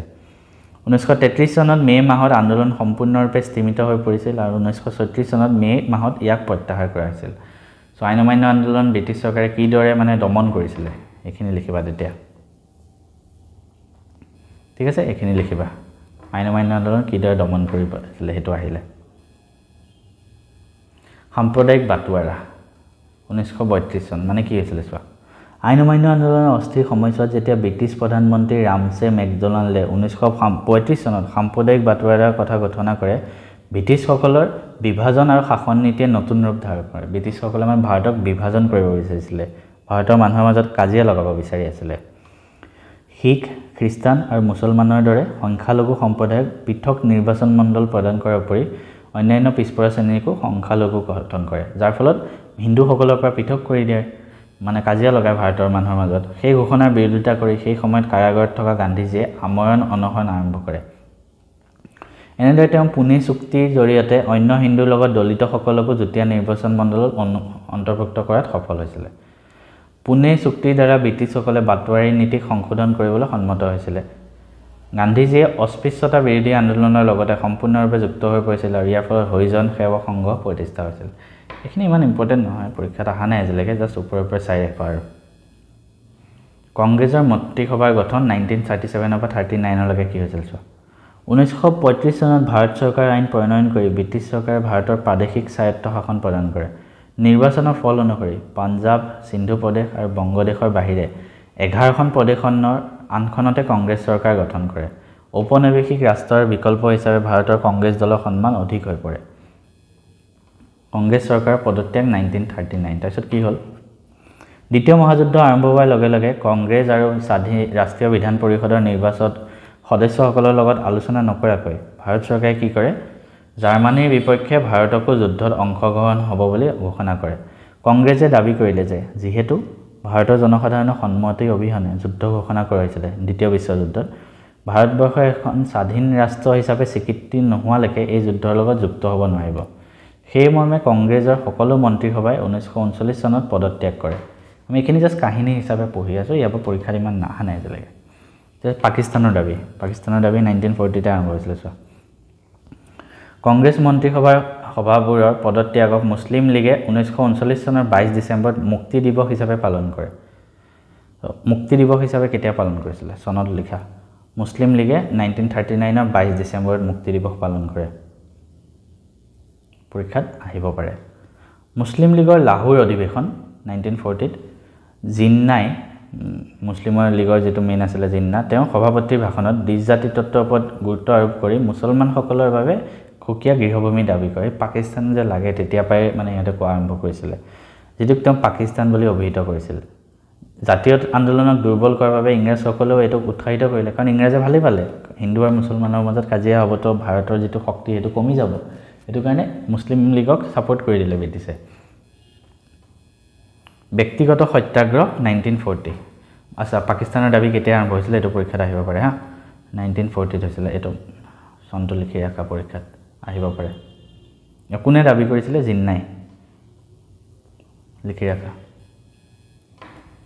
তাৰপিছত 1940 ব্যক্তিগত সত্যাগ্ৰহ 1940 চনৰ আগষ্ট মাহত ভাইসৰয়ে বিখ্যাত আগষ্টৰ প্ৰস্তাৱ ঘোষণা কৰে এটা আগষ্টৰ প্ৰস্তাৱত কি আছে ইয়াৰ দ্বাৰা ভাইচৰয়ৰ কাৰ্যকাৰী পৰিষদৰ সম্প্ৰসাৰণ ঘটাই ইয়াক এখন যুদ্ধ বিষয়ক পৰামৰ্শ পৰিষদত পৰিণত কৰি ভাৰতীয়সকলৰ যুদ্ধ অংশগ্ৰহণক কাৰ্যকৰী কৰিবলৈ চেষ্টা কৰে। কিন্তু এই ঘোষণাত ভাৰতক স্বাধীনতা প্ৰদান কৰিবলৈ একো উল্লেখ নথকাত কংগ্ৰেছ আৰু মুছলিম লীগ উভয়ে ইয়াক প্ৰত্যাখ্যান কৰে। ভাৰতৰ প্ৰতি ব্ৰিটিছ চৰকাৰে গ্ৰহণ কৰা এনে নীতিৰ বিপক্ষে মহাত্মা গান্ধীৰ নেতৃত্বত 1940 চনত কি হয়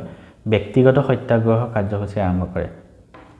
ব্যক্তিগত সত্যাগ্ৰহক দিল্লীলৈ বলক দিল্লী চলো সত্যাগ্ৰহ বুলি জনা যায়। এই আন্দোলনত প্ৰথম গ্ৰেপ্তাৰ হোৱা মানুহজন কোন আছিলে আচাৰ্য বিনোবা ভাবে। এতিয়া এই পেৰাগ্ৰাফটোৰ পৰা কিছুমান ইম্পৰ্টেণ্ট পইণ্ট তোমালোকে শ্বৰ্ট নোটত লিখা। প্ৰথম পইণ্ট এইটো লিখা আগষ্ট প্ৰস্তাৱ কেতিয়া ঘোষণা কৰা হৈছিল চনত লিখা 1940। ছেকেণ্ড পইণ্ট এইটো লিখা যে ব্যক্তিগত সত্যাগ্ৰহ কেতিয়া আৰম্ভ হৈছিল 1940 চনত। 1940 দেশ দি ব্যক্তিগত সত্যাগ্ৰহ। ব্যক্তিগত সত্যাগ্ৰহ কি বুলি কোৱা হয় এইটো পৰীক্ষাত আহিব পাৰে দিল্লী চলো। আৰু ব্যক্তিগত সত্যাগ্ৰহত গ্ৰেপ্তাৰ হোৱা প্ৰথম মানুহজন কোন আছিলে আচাৰ্য বিনোবা ভাবে। এইটোও পৰীক্ষাত আহিব পাৰে। গতিকে এই গোটেইকেইটা পইণ্ট ধুনীয়াকৈ বহীত লিখি ৰাখা। চ' ইয়াৰ পিছত আমি চাম ক্ৰিপছ মিছন। Cripps mission 1942। ত' আকৌ এবাৰ তোমালোকে চনৰ বহীত লিখা ক্ৰিপছ মিছন কিমান চনত 1942 1942 চনত। এতিয়া আমি চাম হয়নো কি এইটো বস্তু। দ্বিতীয় বিশ্বযুদ্ধত জাপানৰ অংশগ্ৰহণ আৰু তেওঁলোকৰ উল্লেখযোগ্য সাফল্যই ভাৰতৰ প্ৰতিৰক্ষালৈ বিপদ মাতি আনিছিল। ই ভাৰতৰ প্ৰতি ইংলেণ্ডৰ মনোভাৱ কিছু কোমল কৰি তুলিছিল। 1942 চনৰ মাৰ্চ মাহত ব্ৰিটিছ যুদ্ধ পৰ্যালোচনা সমিতিয়ে ছাৰ ষ্টেনফৰ্ড ক্ৰিপছক নতুন সংবিধান প্ৰস্তাৱসহ ভাৰতলৈ প্ৰেৰণ কৰিছিল। তেওঁ ঠিক যুদ্ধৰ পিছতে স্বশাসিত এখন ভাৰতীয় যুক্তৰাষ্ট্ৰ গঠনৰ প্ৰস্তাৱ দিছিল। তেওঁ ভাৰতৰ বিভিন্ন ৰাজনৈতিক দলৰ লগত আলোচনা কৰিছিল, কিন্তু তৎকালে ক্ষমতা হস্তান্তৰৰ বিষয়ে কোনো কিবা কিবি লিখা আছে, এইবিলাক ধেৰ ইমান ক্ৰিপছ মিছন অহা নাই আজিলৈকে। আমি নেক্সট চাম ভাৰতীয় আন্দোলন। এইখিনিৰ পৰাই আৰম্ভ কৰিম। ভাৰতীয় আন্দোলন কেতিয়া হৈছিলে ফাৰ্ষ্ট পইণ্ট চন আহিব পৰীক্ষাত আহিব। এইটো 1942 চনত ভাৰতীয় আন্দোলন হৈছিলে। চনৰ বহীত লিখি ৰাখা ধুনীয়াকৈ। এটা আমি চাম 1939 চনৰ ছেপ্টেম্বৰ মাহত দ্বিতীয় বিশ্বযুদ্ধ আৰম্ভণি হৈছিলে। আকৌ এটা ইম্পৰ্টেণ্ট পইণ্ট পালোঁ কেতিয়া আৰম্ভণি হৈছিলে 1939 চনৰ ছেপ্টেম্বৰ মাহত। আকৌ চনৰ বহীত ধুনীয়াকৈ এইটো পইণ্ট লিখি ৰাখা। নেক্সট আমি আকৌ চাম গান্ধী আৰু নেহেৰু দুয়োজনে হিটলাৰ আৰু নাৎসি বাহিনীৰ বিৰোধিতা কৰিছিল, কিন্তু তেওঁলোকে সম্পূৰ্ণ স্বাধীনতাৰ প্ৰস্তাৱ গ্ৰহণ কৰিলে ব্ৰিটিছক যুদ্ধত সহায় কৰাৰ প্ৰতিশ্ৰুতি দিছিল। কাৰণ কিয় ব্ৰিটিছে অলৰেডি 1914 চনত প্ৰথম বিশ্বযুদ্ধত ভাৰতবৰ্ষক ঠগি থৈছিলে, মানে ভাৰতীয় মানুহক। কাৰণ তেতিয়া তেওঁলোকে কৈছিলে যে যুদ্ধত যদি সহায় কৰে ভাৰতৰ জাতীয়তাবাদীসকলক সহায় কৰিব, কিন্তু উল্টা কৰিলে। সেইটো কাৰণে এইবাৰ কৈ দিছে যে সম্পূৰ্ণ স্বাধীনতাৰ প্ৰস্তাৱ গ্ৰহণ কৰিলেহে ব্ৰিটিছক যুদ্ধত সহায় কৰিব। কিন্তু ব্ৰিটিছে এই প্ৰস্তাৱ অগ্ৰাহ্য কৰে। তাৰ ফলস্বৰূপে 1939 চনত কংগ্ৰেছৰ মন্ত্ৰীসকলে মন্ত্ৰিত্বৰ পৰা পদত্যাগ কৰে। চৰকাৰৰ ওপৰত হেঁচা দিবলৈ 1940 আৰু 41 চনত কংগ্ৰেছে সত্যাগ্ৰহ কৰে। সেই সময়ত ব্ৰিটেইনত সকলো দলৰে সন্মিলিত চৰকাৰ আছিল, যাৰ শ্ৰমিক দলৰ সদস্যসকলে ভাৰতীয়ৰ দাবীৰ প্ৰতি সহানুভূতি প্ৰদৰ্শন কৰে। কিন্তু প্ৰধানমন্ত্ৰী অতি ৰক্ষণশীল আছিলে আৰু তেওঁ ব্ৰিটিছ সাম্ৰাজ্যৰ পৰিসৰ সংকুচিত কৰিব বিচৰা নাছিলে, মানে কমাব বিচৰা নাছিলে আৰু ভাৰতক স্বাধীনতা দিব বিচৰা নাছিলে প্ৰধানমন্ত্ৰীয়ে। 1942 চনত চাৰ্চিলে তেওঁৰ মন্ত্ৰীসভাৰ এজন মন্ত্ৰী ছাৰ ষ্টাফৰ্ড ক্ৰিপছক ভাৰতলৈ পঠিয়াবলৈ হেঁচা দিয়া হয়। ইয়াৰ উদ্দেশ্য আছিল ভাৰতীয় যিবিলাক ৰাজনৈতিক দল আছে তেওঁলোকৰ লগত আলোচনা কৰি ইউৰোপত যে যি যুদ্ধ চলি আছে তাত ব্ৰিটিছৰ মানে ভাৰতে যাতে সহায় কৰে, আৰু যাৰ ফলে ক্ৰিপছ মিছন আহিছিলে ভাৰতলৈ। ঠিক আছে। ক্ৰিপছৰ প্ৰস্তাৱত যুদ্ধৰ অন্তত ভাৰতৰ বাবে ডমিনিয়ন ব্যৱস্থাৰ প্ৰস্তাৱ আগবঢ়োৱাৰ লগতে এখন সাংবিধানিক পৰিৱেশ আৰু প্ৰদেশসমূহৰ কাৰণে পৃথক সংবিধান প্ৰণয়ন কৰাৰ অধিকাৰ হ'ব বুলি কৈছিলে। অৱশ্যে ক্ৰিপছ মিছন ব্যৰ্থ হৈছিলে আৰু গান্ধীয়ে ব্ৰিটিছৰ বিৰুদ্ধে তৃতীয় বৃহৎ ভাৰতীয় আন্দোলন আৰম্ভ কৰিছিলে। ভাৰতীয় আন্দোলনৰ অন্যান্য কাৰণসমূহ আছিলে। প্ৰথম কাৰণ ভাৰতীয় আন্দোলনৰ কি কি কাৰণ? প্ৰথমটো আছিলে ক্ৰিপছ মিছন ব্যৰ্থ হৈছিলে। এইটো প্ৰথম কাৰণ ভাৰতীয় আন্দোলনৰ। আৰু অন্যান্য কাৰণবোৰ আছিলে জাপানৰ ভাৰত আক্ৰমণৰ ভাবুকি, পূৰ্ববংগত সন্ত্ৰাস আৰু ব্ৰিটিছে দেশখনক ৰক্ষা কৰিব নোৱাৰিব বুলি ভাৰতীয়সকলৰ মনত ঠাই লোৱা নিৰাপত্তাহীনতাৰ অভাৱ। চ' প্ৰথমটো আছিলে ক্ৰিপছ মিছনৰ ব্যৰ্থতা। দ্বিতীয় হ'ল ভাৰতীয় আন্দোলনৰ কাৰণ। তোমালোকে নোট যি লিখিছা তাত এনেকৈ লিখি ৰাখা ভাৰতীয় আন্দোলনৰ কাৰণ। প্ৰথম পইণ্ট ক্ৰিপছ মিছন ব্যৰ্থ হৈছিলে। দ্বিতীয় জাপানৰ ভাৰত আক্ৰমণৰ ভাবুকি দিয়া হৈছিলে। তৃতীয় পূৰ্ববংগত সন্ত্ৰাস আৰু ব্ৰিটিছে দেশখনক ৰক্ষা কৰিব নোৱাৰিব বুলি ভাৰতীয়সকলৰ মনত যিটো নিৰাপত্তাহীনতা আহিছিলে সেইটো 1942 চনত ভাৰতীয় আন্দোলন আৰম্ভ হৈ যায় আগষ্ট মাহত গৃহীত হোৱা বাবে এই আন্দোলনক আগষ্ট বিপ্লৱ বুলিও জনা যায় পৰীক্ষাত এটো আহিব পাৰে যে আগষ্ট বিপ্লৱ মানে কোনটো আন্দোলন ভাৰতীয় আন্দোলন গতিকে এটো লিখি ৰাখা নোটছৰ বহিত এটো লিখি ৰাখা এটা আমি চাম ভাৰতীয় আন্দোলনত কি হৈছিলে 1942 চনৰ 8 আগষ্ট তাৰিখে বোম্বাইত নিখিল ভাৰত কংগ্ৰেছ কমিটিয়ে তাৎক্ষণিকভাৱে ব্ৰিটিছ শাসনৰ অৱসান বিচাৰি প্ৰস্তাৱ গৃহীত কৰে গান্ধীজীয়ে ঐতিহাসিক আগষ্ট সভাত বোম্বাইৰ গোৱালিয়া টেংকত উদাত্ত ভাষণ দিছিল যি ঠাইক বৰ্তমান আগষ্টৰ ক্ৰান্তি ময়দান নামেৰে জনা যায়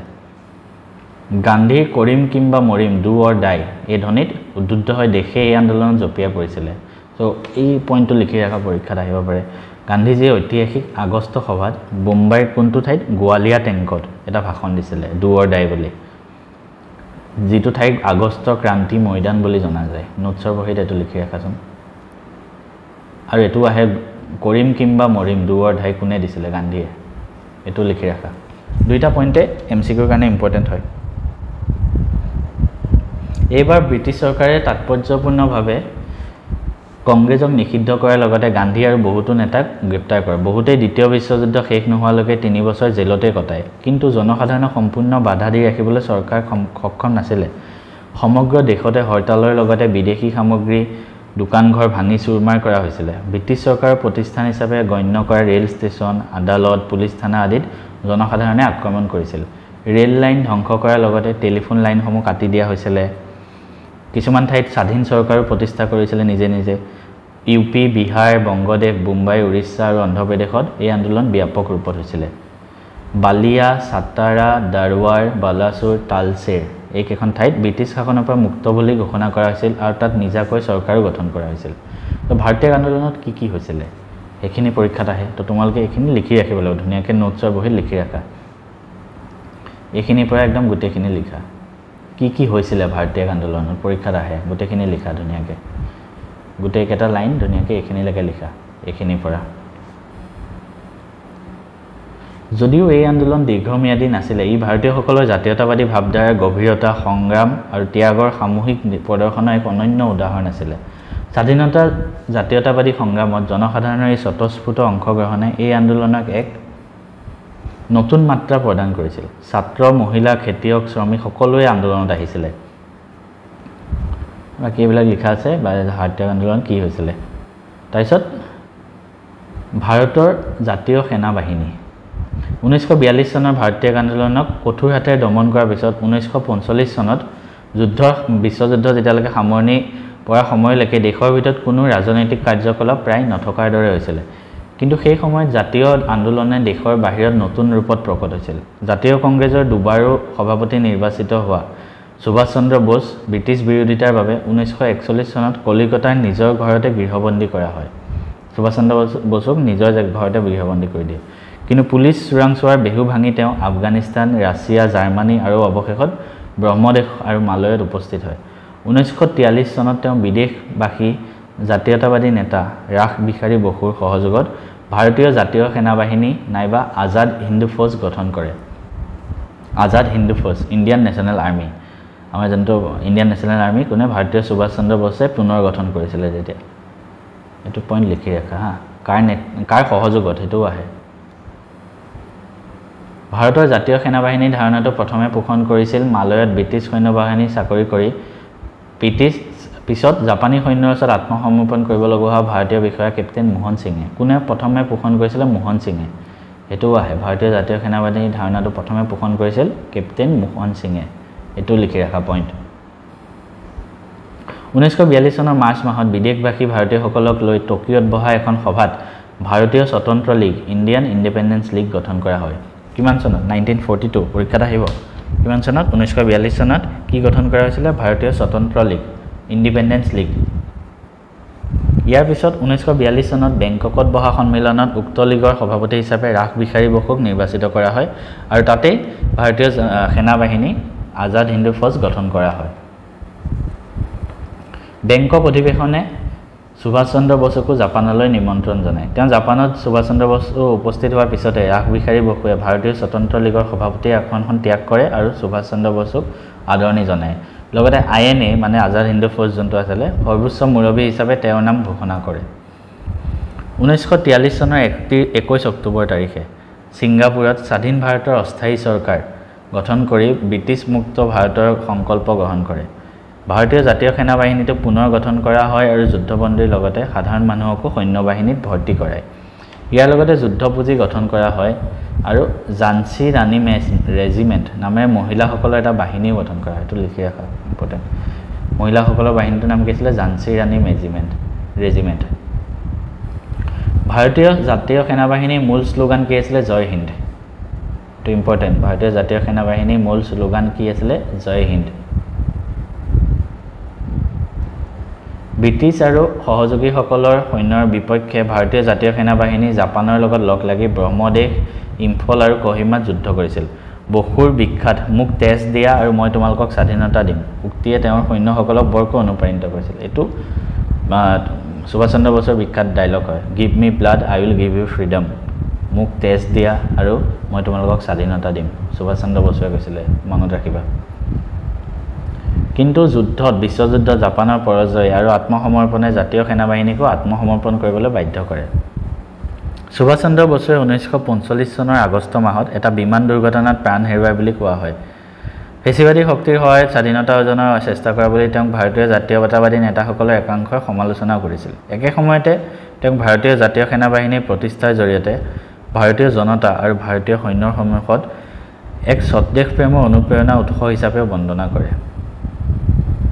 স্বাধীনতা আৰম্ভ 1945 চনত ব্ৰিটিছসকলে দ্বিতীয় মহাযুদ্ধত জয়লাভ কৰে সেইবাবে ভাৰতীয়সকলক কিছু ক্ষমতা অৰ্পণ কৰাৰ বাবে ভাৰতৰ ভাইসৰয় লৰ্ড ৱাভেলে সিমলাত ৰাজনৈতিক নেতাসকলৰ এখন সন্মিলন অনুষ্ঠিত কৰে কিন্তু উক্ত সন্মিলনখন অসফল হয় আৰু কোনো সমাধান নহয় 1946 চনত শ্ৰমিক দলৰ পৰা নিৰ্বাচিত আৰু ভাৰতীয়সকলৰ প্ৰতি সহানুভূতিশীল ব্ৰিটিছ প্ৰধানমন্ত্ৰী ক্লিমেণ্ট এটলিয়ে ভাৰতলৈ কেবিনেট মিছন পঠায় ভাৰতলৈ কেবিনেট মিছন কেতিয়া আহিছিল এটো ইম্পৰ্টেণ্ট আহে 1946 চনত কোনে পঠাইছিলে প্ৰধানমন্ত্ৰী ক্লিমেণ্টে আৰু কিমান চনত 1946 চনত স্বাধীনতাৰ এক বছৰ আগত মনত ৰাখিবা ইয়াৰ উদ্দেশ্য আছিল ভাৰতত সৃষ্টি হোৱা অচলাৱস্থা আঁতৰ কৰি ভাৰতক স্বাধীনতা প্ৰদান কৰা কেবিনেট মিছনৰ উদ্দেশ্য কি পৰীক্ষাত আহে কেবিনেট মিছনৰ কোন সদস্য আছিল এটো আহে কোন sir Stafford Cripps lord Patrick Lawrence আৰু এভি এলেকজেণ্ডাৰ একটো লিখা নোটছৰ বহিত গোটেইটা পইণ্ট লিখি ৰাখা মই যিমান হাইলাইট কৰিছোঁ এতিয়া আহিব ইয়াৰ পৰা কিন্তু অন্যবোৰৰ লগতে মিছনে অনুমোদন জনাইছিল ক্ৰমে ব্ৰিটিছ অধিকৃত ভাৰতৰ লগতে দেশীয় ৰাজ্যবোৰক সামৰিক পৰিক্ৰমা প্ৰতিৰক্ষা যোগাযোগক নিয়ন্ত্ৰণত ৰাখি এখন যুক্তৰাষ্ট্ৰ গঠন কৰা ভাৰতবৰ্ষখনক মানে তিনিটা গোটত ভাগ কৰা হ'ব ক গোটত থাকিব মাদ্ৰাজ বোম্বাই কেন্দ্ৰীয় প্ৰদেশ যুক্ত প্ৰদেশ বিহাৰ উৰিষ্যা কেবিনেট মিছনৰ মতে ভাৰতক তিনিটা প্ৰদেশত ভাগ কৰিব বুলি কৈছিল ধুনীয়াকৈ লিখি ৰাখা কাৰণ এইবিলাক পৰীক্ষাত আহিব প্ৰথম গোটত একেটা থাকিব দ্বিতীয় গোট খ গোটত কি থাকিব উত্তৰ পশ্চিম সীমান্ত প্ৰদেশ পাঞ্জাব সিন্ধু প্ৰদেশ বেলুচিস্তান আৰু গ গ্ৰুপত থাকিব বংগদেশ আৰু অসমখন থাকিব গ গ্ৰুপত তো এই তিনিটা মনত ৰাখিবা কেবিনেট মিছনৰ মতে আৰু লিখি ৰাখা বহুত ধুনীয়াকৈ ক গ্ৰুপ খ গ্ৰুপ গ গ্ৰুপ ধুনীয়াকৈ 1 2 3 কে লিখি ৰাখা আৰু কি কৈছিলে কেবিনেট মিছনে দেশখনৰ ভৱিষ্যত সংবিধান প্ৰস্তুত কৰিবৰ কাৰণে সংবিধান সভা গঠন কৰা হ'ব অস্থায়ী চৰকাৰ গঠন কৰা হ'ব একেটা কেবিনেট মিছনে কৈছিলে পৰীক্ষাত আহে সংবিধান সভাখনৰ বাবে হোৱা নিৰ্বাচনত কংগ্ৰেছ দলে অধিক আসন পাইছিল মুছলিম লীগে সমিতিখন বৰ্জন কৰি 16 আগষ্ট 1946 চনত পাকিস্তানক হাকাৰ ৰূপত পাবলৈ প্ৰত্যক্ষ দাবী দিৱস পালন কৰে মুছলিম লীগে পাকিস্তান লাগে বুলি দাবী কৰি আছে আৰু তাৰ ফলত প্ৰত্যক্ষ দাবী দিৱস ডাইৰেক্ট একচন ডে পালন কৰে কেতিয়া 16 আগষ্ট 1946 চনত লিখি ৰাখা চনৰ বহিখনত 16 আগষ্ট 1946 চনত প্ৰত্যক্ষ দাবী দিৱস মুছলিম লীগে পালন কৰে যাৰ ফলত বিভিন্ন অঞ্চলত সাম্প্ৰদায়িক সংঘৰ্ষ হয় তৎসত্ত্বেও কেন্দ্ৰত জৱাহৰলাল নেহৰুৰ নেতৃত্বত এখন অন্তৰ্বৰ্তীকালীন চৰকাৰ গঠন কৰা হয় মুছলিম লীগে তাতো অংশগ্ৰহণ নকৰিলে 1947 চনৰ 20 ফেব্ৰুৱাৰী তাৰিখে ব্ৰিটিছ প্ৰধানমন্ত্ৰী যেতিয়া এটলি সন্মানীয় ব্ৰিটিছ চৰকাৰৰ সিদ্ধান্ত আনুষ্ঠানিকভাৱে ঘোষণা কৰি যিকোনো কাৰণতে ভাৰতৰ জনগণক ক্ষমতা প্ৰদানৰ দিন 1948 চনৰ পিছলৈ নিয়া নহ'ব বুলি কয় ঠিক আছে 1947 চনৰ মাৰ্চ মাহত লৰ্ড ৱাবেলৰ ঠাইত মাউণ্ট বেটেন ভাৰতৰ ভাইচৰয় হয়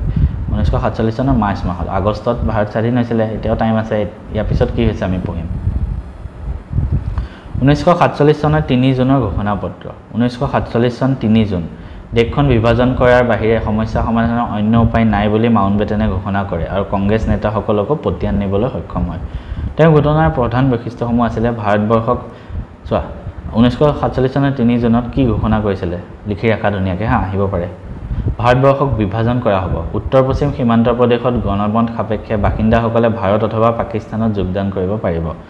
পাঞ্জাব আৰু বংগদেশৰ প্ৰাদেশিক বিধানমণ্ডলে প্ৰদেশ দুখন বিভাজন হ'বনে নাই নিজে সিদ্ধান্ত গ্ৰহণ কৰিব দেশীয় ৰাজ্যবোৰে নিজা অনুসৰি ভাৰত বা পাকিস্তানত যোগ দিব ভাৰত আৰু পাকিস্তান বিভাজন হ'ব আৰু মানে 1947 চনৰ জুলাই মাহত ব্ৰিটিছ সংসদে ভাৰত স্বাধীন আইন অনুমোদন কৰে কিমান চনত 1947 চনত লিখি ৰাখা ইয়াৰ মূল দফা কি আছিল ভাৰত স্বাধীন আইনৰ মূল দফা পৰীক্ষাত আহে হা ভাৰত স্বাধীন আইনৰ মূল দফা কি আছিল 1947 চনৰ 15 আগষ্টত ভাৰত আৰু পাকিস্তানে স্বাধীনতা লাভ কৰিব ভাৰত স্বাধীন আইনৰ ফাৰ্ষ্ট পইণ্ট এইটো আছিল 15 আগষ্টত ভাৰত পাকিস্তান দুইখন স্বাধীন হৈ যাব ভাৰত আৰু পাকিস্তান নামে দুখন স্বশাসিত দেশ গঠন কৰা হ'ব আৰু উক্ত দেশ দুখনৰ সংবিধান সভাই ব্ৰিটিছ কমনৱেলথত দেশ দুখনে যোগ দিবনে নিদিয়ে নিজে সিদ্ধান্ত ল'ব প্ৰতিখন স্বশাসিত দেশতে একোজনকৈ গভৰ্ণৰ জেনেৰেল ইংলেণ্ডৰ ৰজাই নিযুক্তি দিব দুইখন দেশৰে বিধানমণ্ডলে সম্পূৰ্ণ নিজাববীয়াকৈ আইন প্ৰণয়নৰ অধিকাৰ লাভ কৰিব ঠিক আছে ভাৰত স্বাধীন মানে অলৰেডি হৈ গ'ল তাৰপিছত স্বাধীন ভাৰতৰ জন্ম 15 আগষ্ট 1947 চনৰ 15 আগষ্টত ভাৰত স্বাধীন হয় তদানীন্তন দেশখন কিন্তু ভাৰত আৰু পাকিস্তান নামেৰে দুভাগত বিভক্ত হয় মহম্মদ আলী জিন্না পাকিস্তানৰ প্ৰথম গভৰ্ণৰ জেনেৰেল হয় লিখি ৰাখা এইটো মহম্মদ আলী জিন্না আৰু ভাৰতৰ গভৰ্ণৰ জেনেৰেল হয় লৰ্ড মাউণ্ট বেটেন দুইটা পইণ্ট লিখি ৰাখা জৱাহৰলাল নেহৰুৱে ভাৰতৰ প্ৰধানমন্ত্ৰী হিচাপে শপত গ্ৰহণ কৰে ভাৰতৰ প্ৰথম প্ৰধানমন্ত্ৰী তিনিটা পইণ্ট ইম্পৰ্টেণ্ট তিনিটাই লিখি ৰাখা এইটো আৰু এইটো গতিকে এইখিনিতে শেষ হৈছে আৰু বাকী এইটো লিখি ৰাখা 1947 চনৰ 17 আগষ্টত দুদিন পিছত ৰেড ক্লিফ লেখাক ভাৰত আৰু পাকিস্তানৰ সীমা বুলি গ্ৰহণ কৰা হয় 1971 চনৰ মাৰ্চ মাহত বাংলাদেশ স্বাধীন হয় তেতিয়া ৰেড ক্লিফ ৰেখাক ভাৰত আৰু বাংলাদেশৰ সীমা বুলিও গ্ৰহণ কৰা হয় ঠিক আছে এইখিনি পইণ্ট লিখি ৰাখা ধুনীয়াকৈ ইমানতে আমাৰ চেপ্টাৰটো শেষ হৈছে আমি ইয়াত চনবিলাক ধুনীয়াকৈ দি দিছে দেই মহাত্মা গান্ধী জীৱনপঞ্জী দিছে চন নহয় তো ইয়াত সৰু সৰু পইণ্টবিলাক আছে তোমালোকে চাবা মহাত্মা গান্ধী কেতিয়া জন্ম হৈছিল 1869ত 2 অক্টোবৰ সত্যাগ্ৰহ কৌশল গান্ধীয়ে কোন দেশত প্ৰথমে প্ৰয়োগ কৰিছিল মই কৈছোঁৱে দক্ষিণ আফ্ৰিকাত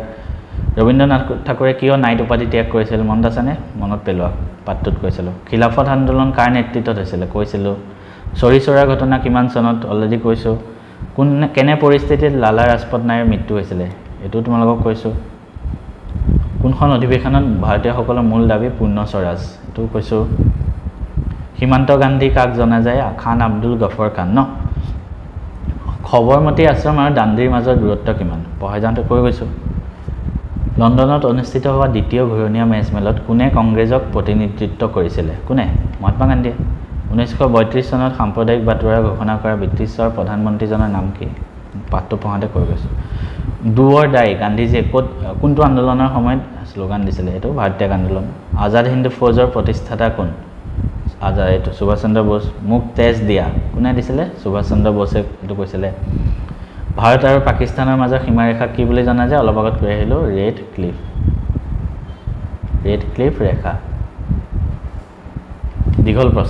প্ৰশ্নকেইটা চোৱা সত্যাগ্ৰহ বুলিলে কি বুজা কৈছোঁৱে খিলাফত আন্দোলন এইটোও পঢ়াই দিছোঁ অসহযোগ আন্দোলন কিয় হৈছিল কাৰ্যসূচী কি আছিল কিদৰে বন্ধ হৈছিল তেনেকৈ আহে আইন অমান্য আন্দোলনৰ বিষয়ে আছে ভাৰতীয় আন্দোলনৰ বিষয়ে আছে আৰু ভাৰতীয় জাতীয় সেনা বাহিনীৰ ওপৰত এটা টোকা আছে ইমানখিনিয়ে প্ৰশ্নৰ উত্তৰ ধুনীয়াকৈ কৈ দিছোঁ ইয়াৰ পিছত আমি MCQ চল্ভ কৰিম